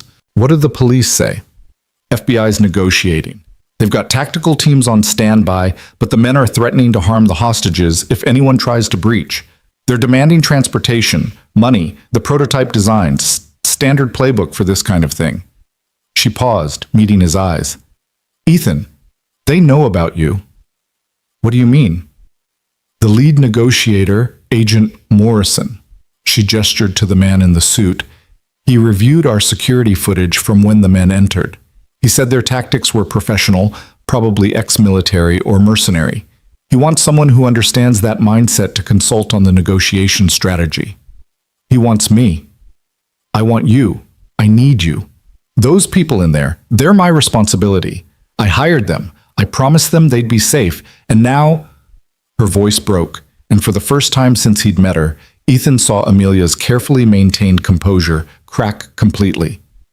I don't know what to do, but I know you'll see something everyone else is missing. You always do. Ethan looked at the building, at the police perimeter, at the tactical teams staging in strategic positions. Every instinct told him to walk away, to let the professionals handle it, to stay out of situations where split-second decisions meant the difference between people living and dying. But Sarah was in there, and before he could talk himself out of it, he was moving toward Agent Morrison. The agent turned as Ethan approached, sizing him up with the practiced eye of someone who'd spent a career reading people. "You must be Ward. Amelia's been talking about you for the last hour." "What's the current situation?" Morrison pulled out a tablet, showing Ethan a building schematic. 3 hostiles, all armed with handguns and what appears to be a single rifle. They've got 4 hostages in the 3rd-floor server room here. Building has 1 main entrance, emergency exits on the east and west sides, but all access points are covered by our tactical teams. The hostiles have been communicating through one of the hostages' phones. No demands yet that they're actually serious about. They keep changing what they want, which tells me they're making this up as they go. "That's good and bad," Ethan said, studying the schematic. "Good because it means they don't have a solid plan. Bad because desperate, confused people make mistakes, and hostages pay for those mistakes." "Exactly my read," Morrison gestured to the building. "We've been trying to establish a dialogue, but the main hostile calls himself Cole. He's agitated, aggressive. Keeps saying he knows what we're trying to do, that he's not going to fall for hostage negotiation tricks. Claims he's been through the training, which suggests military background." Ethan felt something click in his mind, pieces of information arranging themselves into a picture. "Let me hear his voice." Morrison pulled up an audio file from the most recent communication. A man's voice, harsh with stress and adrenaline, came through the tablet's speaker. "Don't care what you think you can offer us. We came here for one thing, and we're not leaving without it. And if you try anything, if you send your tactical boys in here, these people die first. We're not amateurs, we know the playbook. So stop wasting time and give us what we want." Ethan listened to the cadence, the phrasing, the way Cole emphasized certain words. Then he listened again and again. "He's scared," Ethan said finally. Morrison frowned. "He sounds aggressive to me." "That's what he wants you to hear, but listen to how he keeps saying, 'We know what we're doing, and we're not amateurs.' He's trying to convince himself as much as you. This isn't someone comfortable with the situation. This is someone in over his head trying to project confidence he doesn't feel. If he's scared, that makes him more dangerous. Or more predictable." Ethan pointed to the schematic. "The server room? It has windows? 2 facing the parking lot. Why?" "Because scared people want to see what's coming. They're going to be watching those windows, expecting tactical teams to rappel down or breach from above, which means they're not watching the interior approaches as carefully." Morrison studied him with new interest. "Amelia said you were Force Recon." "Long time ago. Not long enough that you've forgotten how to think tactically." Morrison gestured to one of his team members, a woman with short, dark hair and the focused intensity of someone used to high-stakes situations. "Ward, this is Special Agent Chen, our lead negotiator. Chen, this is the security consultant Amelia Hart brought in." Chen shook Ethan's hand with a grip that said she didn't care about his credentials, she cared about results. "You have thoughts on how to approach this?" "Cole keeps saying he's not going to fall for negotiation tricks. That suggests someone taught him to recognize negotiation tactics. Probably military training, probably counter-interrogation techniques. He's expecting you to build rapport, to humanize the hostages, to offer him a way out that preserves his ego." "Standard negotiation strategy," Chen confirmed, "which means it won't work on him. He'll see it coming and reject it because accepting would mean admitting he's following your script." Ethan thought for a moment, turning the problem over in his mind like a mechanical puzzle with moving parts. "What if you gave him what he thinks he wants?" Morrison's eyebrows shot up. "You want us to hand over the prototype?" "No, I want you to pretend to. Look, Cole's scared and confused, but he's also committed. He can't back down without losing face, without admitting this whole thing was a mistake. But if you give him an exit that looks like a win, that lets him tell himself he accomplished his mission, he might take it." Chen was already nodding, seeing where Ethan was going. "We tell him we'll provide the prototype designs, arrange transportation, whatever he wants. But it has to happen on our terms, which means releasing the hostages as a show of good faith." "Exactly. Frame it as him being in control, him calling the shots. Appeal to his ego while slowly walking him toward the exit we want him to take." Morrison looked skeptical. "That's assuming he's rational enough to take the deal." He's military. Military training is built on following protocols, on understanding that every mission has objectives and extraction plans. Right now, he doesn't have an extraction plan. He's trapped in a building surrounded by federal agents with no clear path out. Give him that path and he'll take it, even if part of him knows it's a trap, because the alternative is admitting complete failure. The three of them stood there, police lights painting everything in blue and red, the weight of 4 lives hanging in the balance. Then Morrison made a decision. Okay, we try it your way, but Ward, if this goes sideways, if those hostages get hurt. It won't, Ethan said with a confidence he didn't entirely feel. Let me talk to him. Chen set up a direct line to the phone Cole had been using, and Ethan found himself holding a cell phone with 4 lives on the other end. He'd done this before, in other places, under different circumstances. But that knowledge didn't make the weight any lighter. Cole, this is Ethan Ward. I'm a security consultant working with Hart Industries. A pause. Then, the hell do I care who you are? You care because I'm the one who's going to get you out of this situation alive. We've got the leverage here, not you. You've got 4 scared people in a room with no exit strategy. That's not leverage. That's a countdown to catastrophe. Ethan kept his voice calm, conversational, the same tone he'd used discussing transmission problems. But here's the thing. I don't think you wanted it to go this way. I think you came here for a specific objective. Things went wrong. And now you're trying to figure out how to salvage the mission. Another pause, longer this time. You don't know anything about our mission. I know you're looking for defense prototype designs. I know you're ex-military, probably contractors now, working for someone who promised you good money for a quick job. And I know that right now, surrounded by federal agents with no clear exit, you're trying to figure out how this ends with you walking away.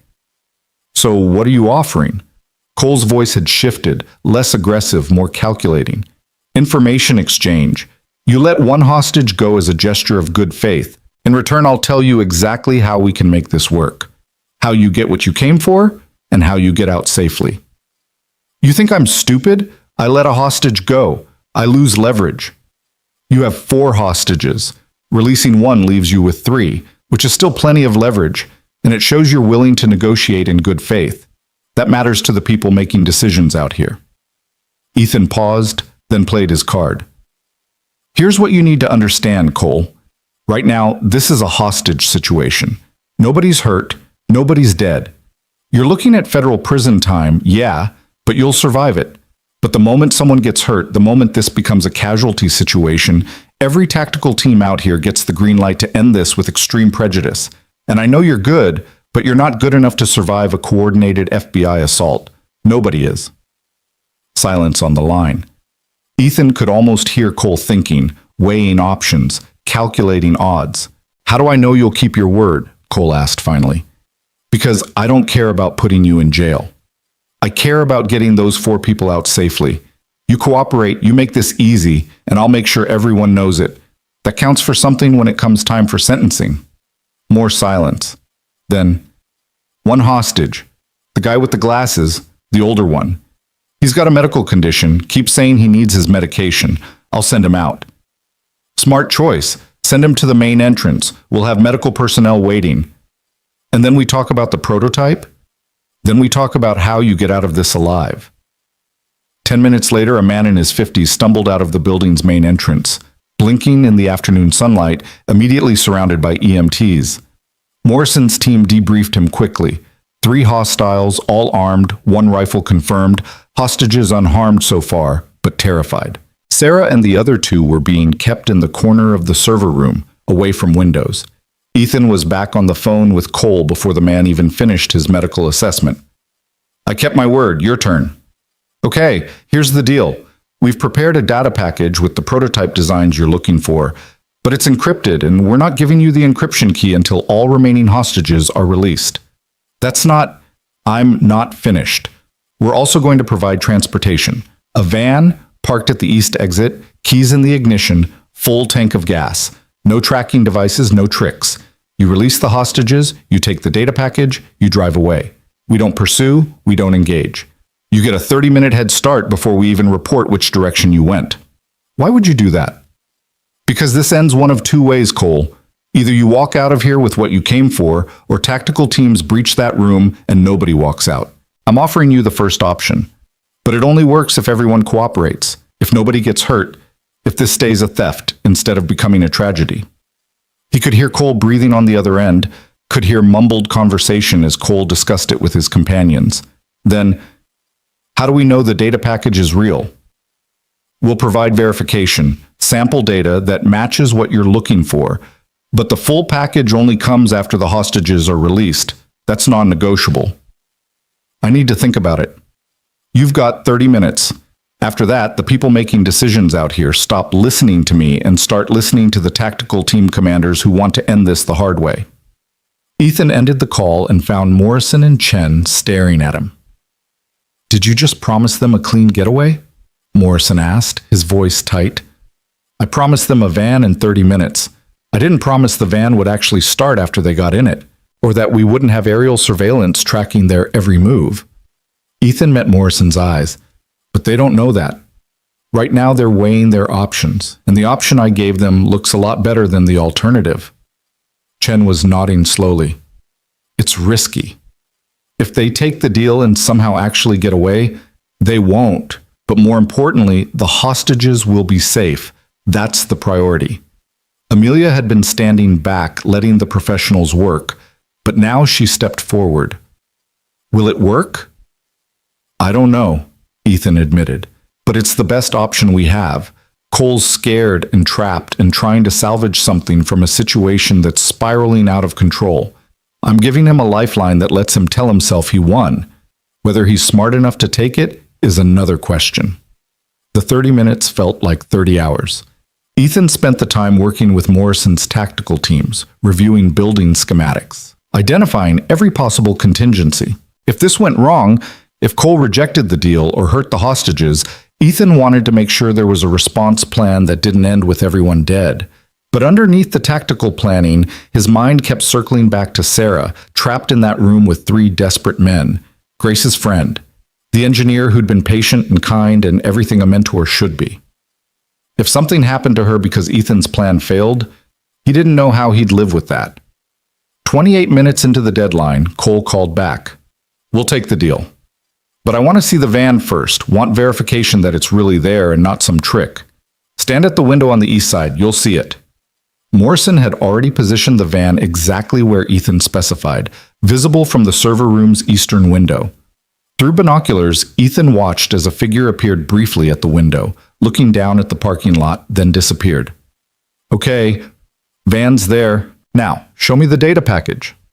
Chen held up a tablet near the building's entrance, displaying file names and sample data that looked exactly like what sophisticated defense prototypes would generate. Technical enough to be convincing, but not actually revealing anything sensitive. Satisfied? Ethan asked. How do we get it? Release the hostages. All 3, main entrance. The moment they're clear, we leave the tablet on the ground and step back. You come down, grab it, get in the van, and drive. Simple. How do we know you won't shoot us the moment we appear? Because I gave you my word, and because if we were going to shoot you, we'd have done it already. Ethan paused. Cole, you're out of time. Make the call. Another agonizing minute of silence, then, okay, we're sending them out. But if this is a trick, if your people try anything, no tricks. You kept your word, I'll keep mine. 5 minutes later, the building's main entrance opened, and 3 people stumbled out, blinking in the afternoon light. Sarah was in the middle, her arm around a younger woman who was sobbing, helping to support her. Behind them came a man in his 30s, looking dazed but unharmed. The moment they cleared the entrance, tactical teams swarmed forward, pulling them to safety, surrounding them with EMTs and FBI agents. Amelia ran toward Sarah, and Ethan watched as they embraced, watched Amelia's carefully maintained composure finally break completely as she held her employee and friend. Morrison's team had positioned the tablet exactly as promised, leaving it on the ground before retreating to a safe distance. And then they waited. Every tactical team trained on the entrance, every sniper with a clear line of sight, ready to end this if Cole and his men tried anything stupid. The door opened. 3 men emerged, moving fast, heads on swivel, the lead carrying the rifle while the other two had handguns drawn. They grabbed the tablet, scanned the parking lot for threats, then ran for the van. "All units hold position," Morrison said into his radio. "Let them go." The van started on the first try, pulled out of the parking lot, and disappeared down the access road. The moment it was out of sight, Morrison was on his phone, coordinating with aerial surveillance and local police departments, tracking the van's progress, waiting for the perfect moment to end this. 20 minutes later, word came through. The van had been stopped at a police checkpoint 15 miles away. All three men were in custody, the data tablet recovered, no shots fired. Clean, professional, exactly how it was supposed to go. The parking lot erupted in controlled chaos, agents confirming details, tactical teams standing down, EMTs clearing hostages for transport to hospitals for evaluation. Ethan stood at the edge of it all, feeling the familiar post-mission crash, the way adrenaline drained away and left exhaustion in its wake. Then Amelia was there, standing in front of him with tears streaming down her face and an expression he couldn't quite read. "You saved them, Sarah and the others. You—" Her voice broke, and she didn't finish the sentence. It was a team effort. Morrison and Chen did the actual work. "Stop." She reached out, grabbed his hand, held it tightly. "Just this once, stop deflecting and accept that you did something extraordinary. You saved 4 people today because you saw a solution nobody else could see, because you understood how to reach someone everyone else had written off as unreasonable. That's not luck, Ethan. That's brilliance." "I was terrified the entire time," he admitted quietly. "Every second I kept thinking, what if I'm wrong? What if this makes it worse? What if someone dies because I convinced them to try this approach? But they didn't die, they're safe, and that's because of you." Agent Morrison approached, extending his hand to Ethan. "That was some of the best tactical psychology I've seen in 20 years with the Bureau. Where'd you learn to negotiate like that?" "Fallujah, Kandahar, a dozen villages whose names I can't pronounce. When you're trying to win hearts and minds, you learn to understand what people need to hear to make the choice you want them to make." "Well, it worked. Cole and his men are already talking, trying to cut deals. Turns out they were hired by a competitor trying to steal Hart Industries' defense contracts. We'll have the whole network rolled up within the week." Morrison paused. "Listen, if you ever want to consult with the Bureau, we could use someone with your skill set. Not full-time necessarily, but situations like this where hostage negotiation needs someone who thinks tactically. I appreciate the offer, but you've got a daughter and a life that doesn't include getting called out for crisis situations. I get it, but think about it anyway." Morrison handed Ethan a business card. "FBI could use more people who actually care about getting everyone home alive." As Morrison walked away to coordinate the aftermath, Ethan found himself standing alone with Amelia in the parking lot, police lights still painting everything in alternating shades of blue and red. "You should go to her," Ethan said, nodding toward where Sarah sat wrapped in a blanket, surrounded by EMTs. "She needs to know her boss cares." "She already knows. I told her when I pulled her out." Amelia turned to face him fully. "Ethan, I need to ask you something, and I need you to be honest with me." "Okay. Are you happy? Not content, not managing, actually happy? Because I've spent 6 months watching you transform my company, watching you be brilliant at something you keep insisting isn't who you are anymore. And I keep wondering if maybe the person you've been trying to be for the last 3 years isn't actually who you're meant to be." The question hit him harder than he'd expected, cutting through all the rationalizations and carefully constructed defenses. Was he happy? Or had he just been hiding, using grace and the shop and the quiet life as an excuse not to risk caring about something beyond basic survival? "I don't know," he said finally. "I thought I did, but after today—" He gestured at the building, at the aftermath of a crisis he'd helped resolve. "I forgot what this feels like, using these skills for something that matters, making a difference that's bigger than fixing someone's transmission. What if you didn't have to choose? What if you could have both? The shop and grace and the quiet life, but also this, the work that actually challenges you, that uses everything you are instead of just part of it?" "Amelia, I'm not asking you to be someone you're not. I'm asking you to be completely who you are, without apology, without holding back." She took a breath, steadied herself. And I'm asking you to consider that maybe what we've been building these past months is more than just a professional relationship. Maybe it's something neither of us expected, but both of us need. Before Ethan could respond, before he could process what she was saying and what it meant, his phone rang. Grace's school. His heart jumped into his throat as he answered.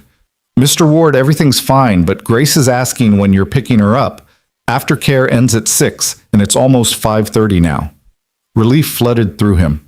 I'm in Chicago. I'll be there as soon as I can. Can she stay until 6:30? Of course. Drive safe.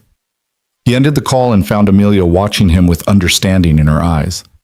Go. Grace needs you. We can talk about this later. Amelia, what you said? Later. Go be a dad. That's always the most important thing.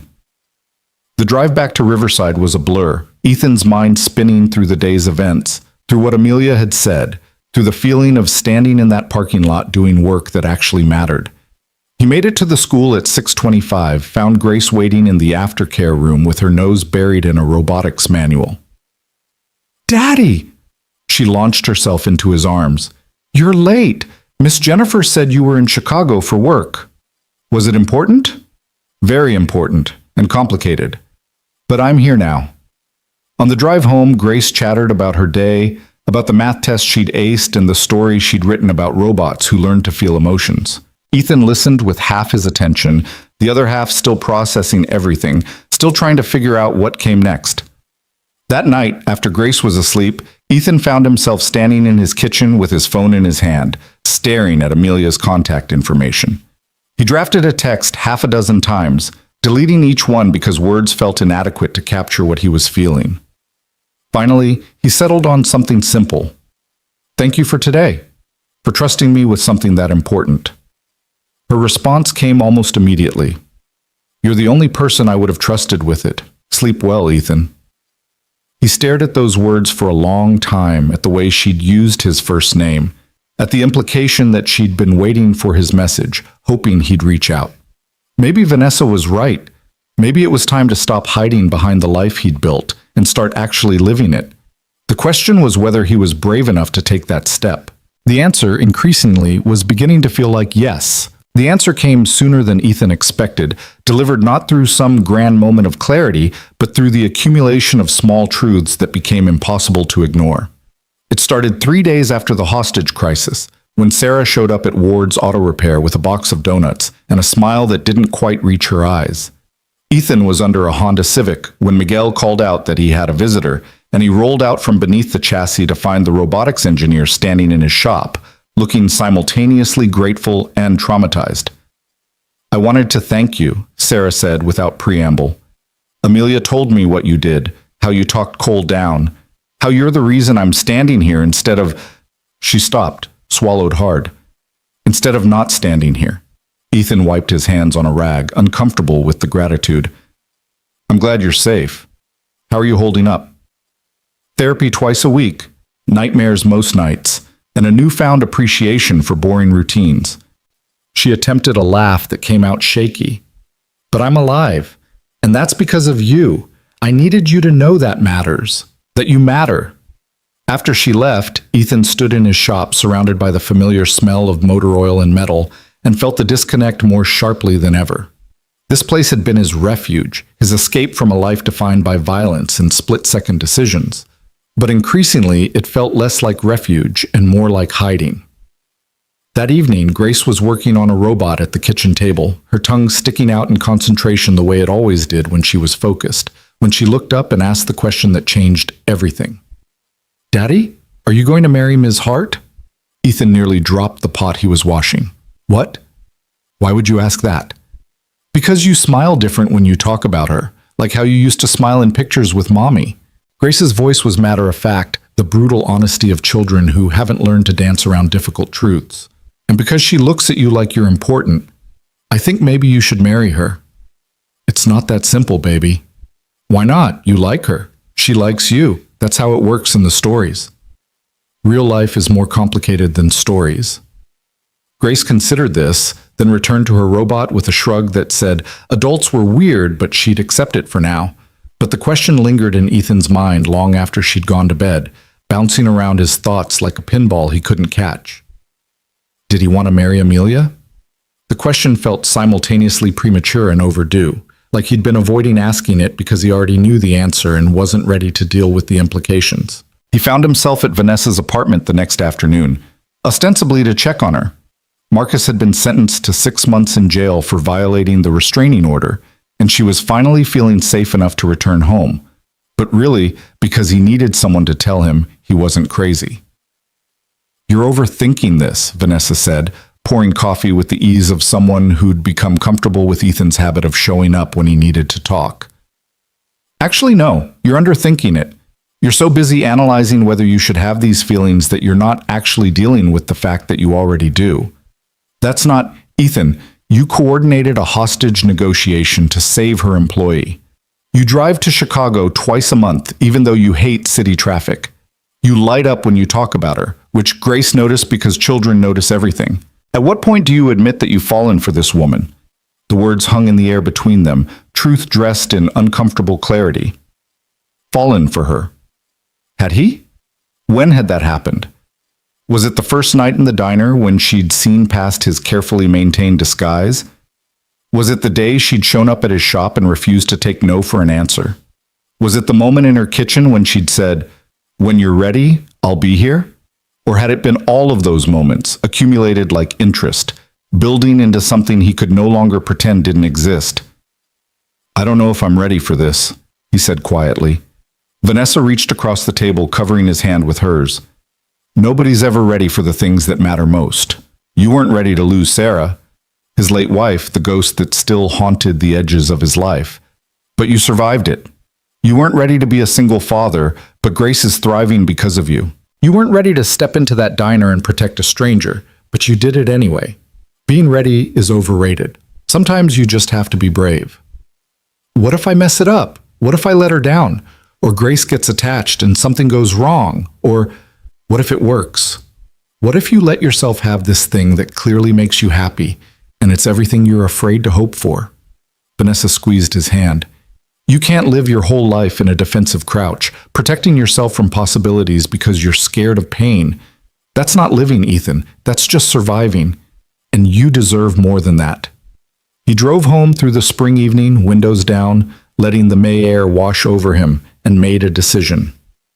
He was going to tell Amelia how he felt, not hide behind professionalism or deflect with self-deprecation or pretend that what had been building between them was anything other than what it clearly was. He was going to be brave. The opportunity came 2 weeks later, during what was supposed to be a routine consultation visit that turned into something else entirely. Ethan had arrived at Hard Industries Friday afternoon with Grace in tow, planning to review quarterly security assessments before heading home. But Amelia had other plans. "I want to show you something," she said, and there was an excitement in her voice that Ethan had learned to recognize as significant. She drove them to a property on the outskirts of Chicago, a converted firehouse that had been renovated into something extraordinary. The ground floor was a massive workspace, exposed brick, high ceilings, equipment bays that could easily accommodate vehicles. The second floor had been transformed into office space and living quarters, all open concept and full of light. "What is this place?" Ethan asked, walking through the space with Grace running ahead, exclaiming over every new discovery. "It's yours, if you want it." And Amelia's voice was carefully neutral, but he could hear the hope underneath. "I've been thinking about what you said, about not wanting to choose between your old life and whatever we're building. So I found a solution. This could be Ward's Auto Repair, Chicago location, full shop equipment, lift systems, everything you'd need. The upstairs is living space, 3 bedrooms, full kitchen, enough room for Grace to have her own workshop area." Ethan turned to stare at her. "Amelia, this is too much. It's an investment in my director of security operations. The lease is reasonable, and Hard Industries would cover the first year while you establish the business. You'd still have your Riverside location, but this gives you a base here, a place to work when you're consulting, a way to expand without abandoning what you've built." She paused. "And it gives Grace options. Better schools, more opportunities, a chance to work with Sarah and the robotics team regularly. You bought a building." "I leased a building. There's a difference." "You leased a building to convince me to move to Chicago." I leased a building to give you options. What you do with those options is entirely up to you. But her eyes told a different story, showed him what she wouldn't say out loud. I want you here. I need you here. Please choose this. Grace appeared at the top of the stairs, breathless with excitement. Daddy, come see! There's a room up here that would be perfect for my robots, and the bedroom has windows that look out over the city. Can we live here? Please, can we live here? Ethan looked at his daughter's excited face, at Amelia's carefully hopeful expression, at this building that represented a future he'd been too scared to imagine. And he realized that Vanessa was right. Being ready was overrated. Sometimes you just had to be brave. Can I talk to you? He asked Amelia. Alone? She nodded, and they left Grace exploring upstairs while they stood in the main workshop area, surrounded by empty space that could become whatever they chose to make it. I need to tell you something, Ethan started, then stopped, suddenly finding it difficult to string words together. These past months, working with you, building something together, it's been the best part of my life since Sarah died. You see me, really see me, in a way nobody else does. You challenge me and support me and make me want to be the person I've been too scared to be. Ethan, let me finish, please. He took a breath, steadying himself. I'm falling for you. Maybe I've been falling for you since that first night in the diner, or maybe it happened gradually, and I was too stubborn to notice. But I'm here now, and I'm ready to stop pretending that what I feel is anything other than what it is. Amelia's eyes were shining with unshed tears. I've been waiting for you to say that for 6 months. I've been terrified you never would. I'm terrified I'll mess this up. I'm terrified I'll let you down or that something will happen and I'll lose you the way I lost Sarah. I'm terrified that Grace will get attached and... She crossed the distance between them and kissed him, soft and sure and full of promise. When she pulled back, her hands were framing his face, her thumbs brushing against his cheekbones. I'm terrified too, she whispered. I've built an entire company, negotiated million-dollar contracts, faced down corporate espionage. But nothing has scared me as much as falling in love with you. Because you matter, Ethan. What we're building matters. And yes, it's risky and complicated, and there are no guarantees, but I'd rather have this, us, with all the uncertainty, than spend the rest of my life wondering what we could have been. I love you, he said, and the words felt like jumping off a cliff and finding wings. I don't know when it happened, but I love you and I want to try this. Want to build something together that's bigger than either of us alone. I love you too. She was crying now, happy tears that she didn't bother wiping away. And I want this building to be ours. Not just a business venture, but a home. A place where we figure out what our life looks like. Where Grace can thrive. Where we build something real. From upstairs, Grace's voice echoed down. Are you guys done talking? Because I found where we should put the couch, and I need you to see. They both laughed, the sound bright and full of possibility, and Ethan pulled Amelia close, breathing in the scent of her perfume and the promise of a future he'd been too scared to reach for. The next months moved with the momentum of things that were always meant to happen. Ethan hired additional help for the Riverside shop, promoted Miguel to manager, and began the process of establishing Ward's Auto Repair's Chicago location. Grace transferred schools in September, nervous but excited, thriving in an environment that offered advanced STEM programs and access to Sarah's mentorship 3 times a week. The firehouse became more than just a workspace. It became home. Ethan's tools and equipment on the ground floor, Grace's growing collection of robot projects in her designated workshop area, and the living quarters that Amelia slowly filled with furniture and warmth and the accumulated evidence of a life being built from scratch. They fell into rhythms that felt both new and ancient. Morning coffee together while Grace got ready for school. Evenings spent with Ethan teaching Grace mechanical principles while Amelia reviewed security reports. Weekends exploring the city or driving back to Riverside to check on the original shop. They became a family not through declaration, but through accumulation, through 1,000 small moments that added up to something permanent. Vanessa became a regular presence, bringing her new boyfriend, a paramedic she'd met through the hospital, to dinners where they all laughed too loud and stayed up too late.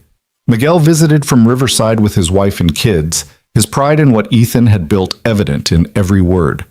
Sarah and Grace continued their robotics collaboration, the engineer and the protege developing a friendship that transcended their age difference. And through it all, Ethan and Amelia navigated the complications of blending careers and lives and hearts, learning each other's patterns, discovering that love wasn't a destination, but a practice, something you chose every day through actions large and small. It was late October, nearly a year after that first night in the diner, when Ethan took Grace and Amelia back to the Starlight 66. The storm that night had been literal, but looking back, Ethan understood it had been symbolic too, the kind of weather that cleared the air and made space for new growth. They slid into the same corner booth where Ethan and Grace had sat that November evening, and Janice, still working here, still remembering, brought them coffee and hot chocolate without being asked. "You know," Janice said, setting down the cups, "I tell people about what happened here, about the man who stepped up when nobody else would, about how sometimes the quietest people turn out to be heroes. It's become a story people ask about." "I'm not a hero," Ethan said automatically. "You are to that nurse you saved. You are to the 4 people you rescued from that hostage situation. You are to your daughter and to this woman beside you." Janice smiled. "Sometimes heroism isn't about grand gestures. Sometimes it's just about showing up, doing the right thing, and being brave enough to let yourself be seen." After she walked away, Grace looked up from the elaborate drawing she'd been creating on her placemat, a robot made of car parts and circuit boards, protective and strong. "Daddy, do you remember what you told me that night? When those men were being mean?" "What did I tell you, baby?" "You said sometimes you protect people even when you don't want to fight." She looked between Ethan and Amelia. "I think that's what love is too. Protecting each other, even when it's scary." Out of the mouths of children, Ethan thought, reaching for Amelia's hand across the table. Grace had crystallized in a single sentence what he'd spent months learning, that love wasn't the absence of fear, but the choice to be vulnerable anyway, to protect and be protected in return. "You're a very wise kid, you know that," Amelia said to Grace. "I know, Daddy tells me all the time." Grace grinned, then returned to her drawing, adding details with the focused intensity she'd inherited from Ethan. That night, after Grace had fallen asleep in the truck on the drive home, after they'd carried her upstairs and tucked her into her bed with her science fair trophy, now joined by several others, on the nightstand, Ethan and Amelia stood in the doorway of her room the way they'd done countless times before. "She's extraordinary," Amelia whispered, and Ethan heard in those words the same wonder he felt every day watching his daughter grow. "She is, and part of that is because of you." He turned to look at Amelia, this woman who'd seen past his defenses, who'd refused to let him hide from his own potential. "You've given her things I couldn't, opportunities, mentorship, a broader world. You've made her life bigger. We've made her life bigger, together." Amelia leaned into him, and Ethan wrapped his arms around her, feeling the rightness of it, the way they fit like pieces of a puzzle that had been waiting to be completed. They moved to their own bedroom. Their bedroom, shared space, shared life, and lay in the darkness talking the way they often did, processing the day, making plans for tomorrow, comfortable in the silence that came from being truly known by another person. "I've been thinking," Amelia said eventually, "about the future, about what we're building." "Yeah? I want to expand Hard Industries' focus. Not just corporate security, but community protection programs. Training for women being stalked, security consultations for nonprofits that can't afford high-end protection, resources for domestic violence survivors. Using what we know to help people who need it most." Ethan felt something warm expand in his chest. This was why he loved her. Not just for who she was, but for how she made him want to be better, do better, use his skills for something that truly mattered. "I think that's brilliant, and I want to be part of it, not just as director of security, but as someone who believes in that mission." He paused. Sarah would have loved that. She always said the best use of strength was protecting people who couldn't protect themselves. They didn't talk about his late wife often. The ghost was there, would always be there, but it had stopped being a barrier and become instead a bridge. A reminder that love didn't erase loss but could coexist with it, could honor it while still moving forward. "I think she'd be proud of you," Amelia said quietly. "Of the father you are, the man you've become, the life you've built. I think she'd be happy you found someone to share it with." Ethan didn't trust himself to speak, so he just held Amelia tighter, feeling the truth of her words, feeling Sarah's blessing in the life he'd been brave enough to claim. December brought snow and the holidays, and Grace's 8th birthday, celebrated with too many presents and a party where she demonstrated her latest robot, a fully autonomous sorting machine that could identify and categorize different materials, to an audience of school friends, engineers from hard industries, and neighbors from both Riverside and Chicago who'd become part of their extended family. Ethan stood at the edge of the chaos, watching Grace explain circuit diagrams to kids her age with the confidence of someone who knew her passion was valuable and felt the weight of gratitude for everything that had led to this moment. "She's going to change the world," Vanessa said, appearing beside him with a plate of cake. "That kid is going to invent something that matters, and it's because you gave her the space to be brilliant." "We gave her the space," Ethan corrected. "You, me, Amelia, Sarah from the lab, Miguel, everyone who's shown up for her. She's got a whole community raising her. That's what kids deserve, what everyone deserves." Vanessa bumped his shoulder with hers. "Look at you, getting all philosophical. Who are you, and what did you do with the grumpy mechanic I met in a diner?" "He's still here. He just learned that being grumpy is exhausting and being happy is more fun." The new year brought new challenges and new opportunities. Hard Industries launched its Community Protection Initiative, with Ethan leading the development of training programs for vulnerable populations. Ward's Auto Repair expanded to 3 locations, Riverside, Chicago, and a new shop in Iowa City that focused on training veterans in automotive skills, giving them pathways to stable employment.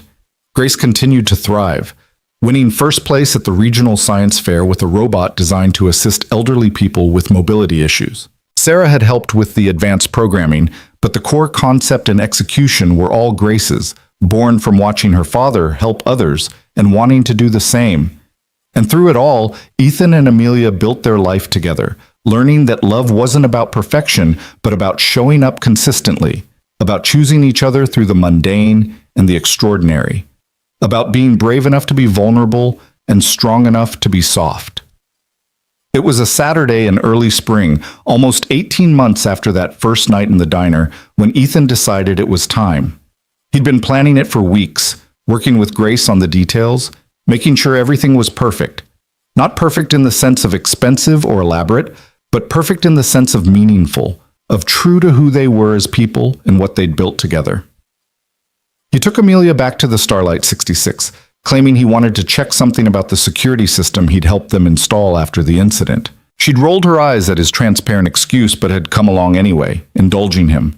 The diner looked different in daylight, less like a liminal space and more like what it was, a working-class establishment that served decent coffee and witnessed ordinary miracles. But when they walked in, it had been transformed. The corner booth where Ethan and Grace had sat that first night was decorated with simple wildflowers. Fairy lights had been strung along the windows. And sitting in the booth, grinning like she held the world's best secret, was Grace. "What is this?" Amelia asked, looking between Ethan and his daughter. "This is where it started," Ethan said, taking her hands in his. "Where I met someone who changed everything, who saw me when I'd been trying to be invisible, who refused to let me settle for less than I could be." Grace climbed out of the booth, pulling something from her backpack.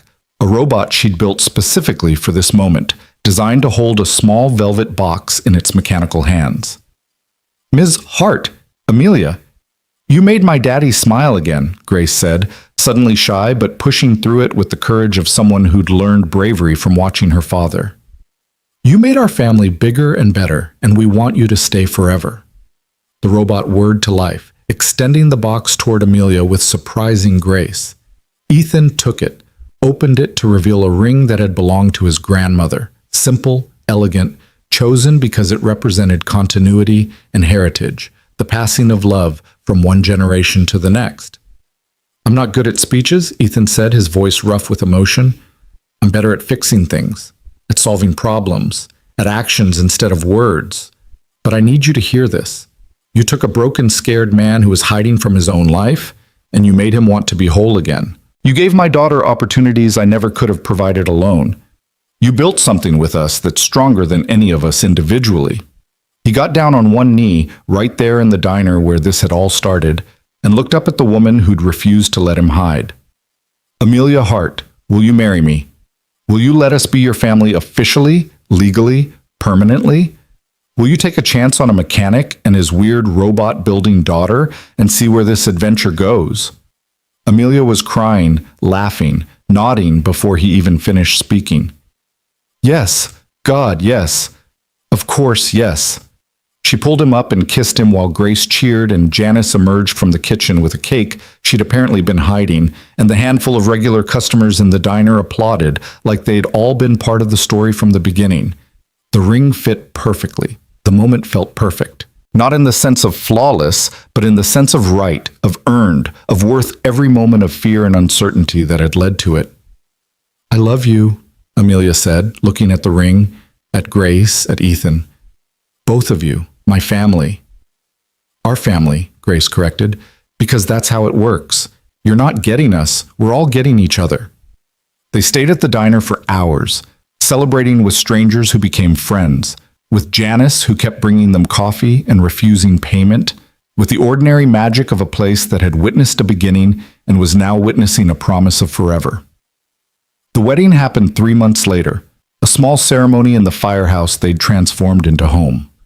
Grace was the flower girl and the ring bearer, insisting she could do both jobs because "I'm very capable." Vanessa was Amelia's maid of honor, Miguel was Ethan's best man, and Sarah designed robot decorations that made the whole space feel like it belonged to them specifically.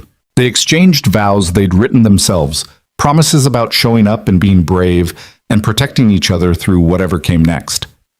When the officiant pronounced them married, Grace whooped so loud that everyone laughed, and Ethan kissed his wife with his daughter between them, all three of them holding each other, a family bound not by blood, but by choice and love, and the courage to build something new from broken pieces. The reception was chaos in the best way, dancing and speeches and laughter that echoed off the exposed brick walls. At one point, Ethan found himself standing with Miguel and Frank and some of the other mechanics, talking shop the way men do when they're comfortable, when someone asked how he'd gotten so lucky. "I don't think it's luck," Ethan said, watching Amelia dance with Grace, both of them laughing at something private and precious.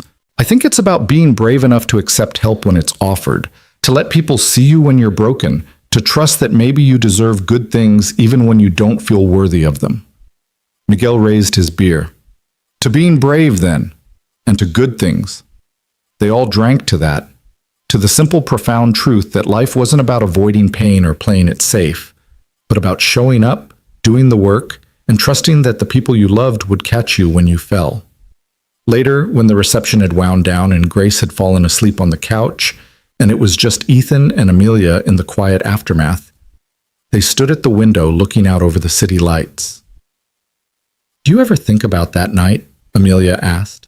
"The diner, the storm, the moment when everything changed?" "All the time. I think about how close I came to looking away, to staying in my booth and minding my own business, about how different everything would be if I'd made that choice." "But you didn't look away. That's who you are. Someone who steps up even when it's hard, especially when it's hard." "I'm someone who's still learning to accept that about himself," Ethan admitted, "but I'm working on it, with your help." "With our help," Amelia corrected. And Ethan understood she meant Grace too, meant the entire community they'd built, meant all the people who'd shown up when it mattered. They stood there in comfortable silence, watching the city, watching their future unfold in real time, and Ethan felt something he'd thought he'd lost forever when Sarah died, the absolute certainty that he was exactly where he was meant to be. Grace stirred on the couch, mumbling something about servo motors, and they moved together to cover her with a blanket. She'd grown so much in the past 18 months, become so confident and capable, and Ethan knew that was partly his doing, but mostly hers, her own strength and brilliance, flowering in an environment that gave her room to grow. "She's going to be amazing," Amelia whispered. "She already is. We're just along for the ride." That night, lying in bed with his wife, the word still felt new and wonderful, Ethan thought about all the versions of himself he'd been. The Marine who'd learned to fight, the grieving widower who'd learned to survive, the mechanic who'd tried to be invisible, and now this. A husband, a father, a man who'd learned that strength wasn't about walls but about bridges, wasn't about hiding but about being seen. "Thank you," he said into the darkness. "For what?" Amelia's voice was sleepy, content. "For not giving up on me. For seeing something worth pursuing even when I was doing everything possible to convince you otherwise. You're not someone you give up on easily. Besides, I'm very stubborn. Runs in the family." "Our family now." "Our family," she agreed. And Ethan heard the smile in her voice, felt the promise of all the mornings they'd wake up together, all the problems they'd solve side by side, all the moments ordinary and extraordinary that would comprise their shared life. The months turned into years, and the story continued the way all good stories do, not with a definitive ending, but with ongoing chapters, new challenges, unexpected joys. Grace grew into a teenager who combined her father's mechanical brilliance with her stepmother's business acumen, already talking about engineering programs and patents and changing the world.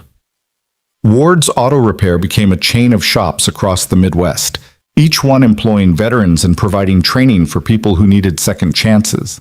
Hart Industries' Community Protection Initiative expanded nationwide, training thousands of people in security awareness and personal safety. And through it all, Ethan and Amelia built their life together, proving every day that love wasn't about perfection, but about persistence, about choosing each other through the mundane and the magnificent, about being brave enough to be vulnerable and strong enough to be soft. Sometimes they went back to the Starlight 66, usually on the anniversary of that first meeting, and sat in their corner booth and remembered the storm that had brought them together. Janice always recognized them, always brought them coffee and hot chocolate, always asked about Grace and the business and the life they'd built. "You two are my favorite story," she told them once. "Proof that good things happen to people who show up when it matters." And Ethan, who'd spent years believing he didn't deserve good things, who'd hidden from his own potential because he was terrified of failing, finally understood that sometimes the bravest thing you can do is let yourself be happy. Let yourself be loved. Let yourself believe that the storms pass and the morning comes, and the people who matter will be there when you need them. He'd started as a mechanic trying to disappear, a single father just trying to get through each day, a man running from his own capabilities. But he'd become something more, a husband, a leader, a protector. A man who'd learned that strength was about building up rather than breaking down, about creating rather than destroying, about love rather than fear. And on warm summer evenings, when Grace was showing them her latest invention and Amelia was making plans for their next expansion, and the house was full of the comfortable chaos of a family that chose each other every single day, Ethan would think about that night in the diner and feel nothing but gratitude. Gratitude for the storm that forced him to stop. Gratitude for the woman who needed help. Gratitude for the CEO who saw his potential. Gratitude for the daughter who gave him reason to be brave. Gratitude for the life assembled from broken pieces that somehow fit together perfectly.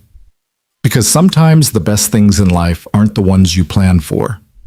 They're the ones that find you in unexpected moments, in corner booths during storms, in parking lots during hostage crises, in converted firehouses that become home. They're the people who refuse to let you hide, who see you when you're trying to be invisible, who love you not despite your scars, but because of them. Because they understand that scars are just proof that you survived, that you kept going, that you were brave enough to heal. And as the years continued, as Grace went off to college and won awards and started her own company, as Ward's Auto Repair celebrated its 10th anniversary, and Hart Industries became a leader in corporate ethics and community protection, as Ethan and Amelia grew older together and built a legacy that would outlast them both, one truth remained constant. Love is protection. Love is showing up. Love is being brave enough to be seen and strong enough to be soft and wise enough to know that the best things in life are the ones you build together, piece by careful piece, with patience and faith and the absolute certainty that some things are worth the risk. The story that began in a diner during a storm didn't end with a wedding or a business success or any single moment of triumph.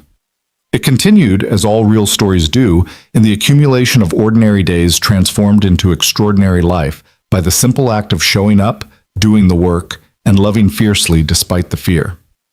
And in the end, that's what mattered most.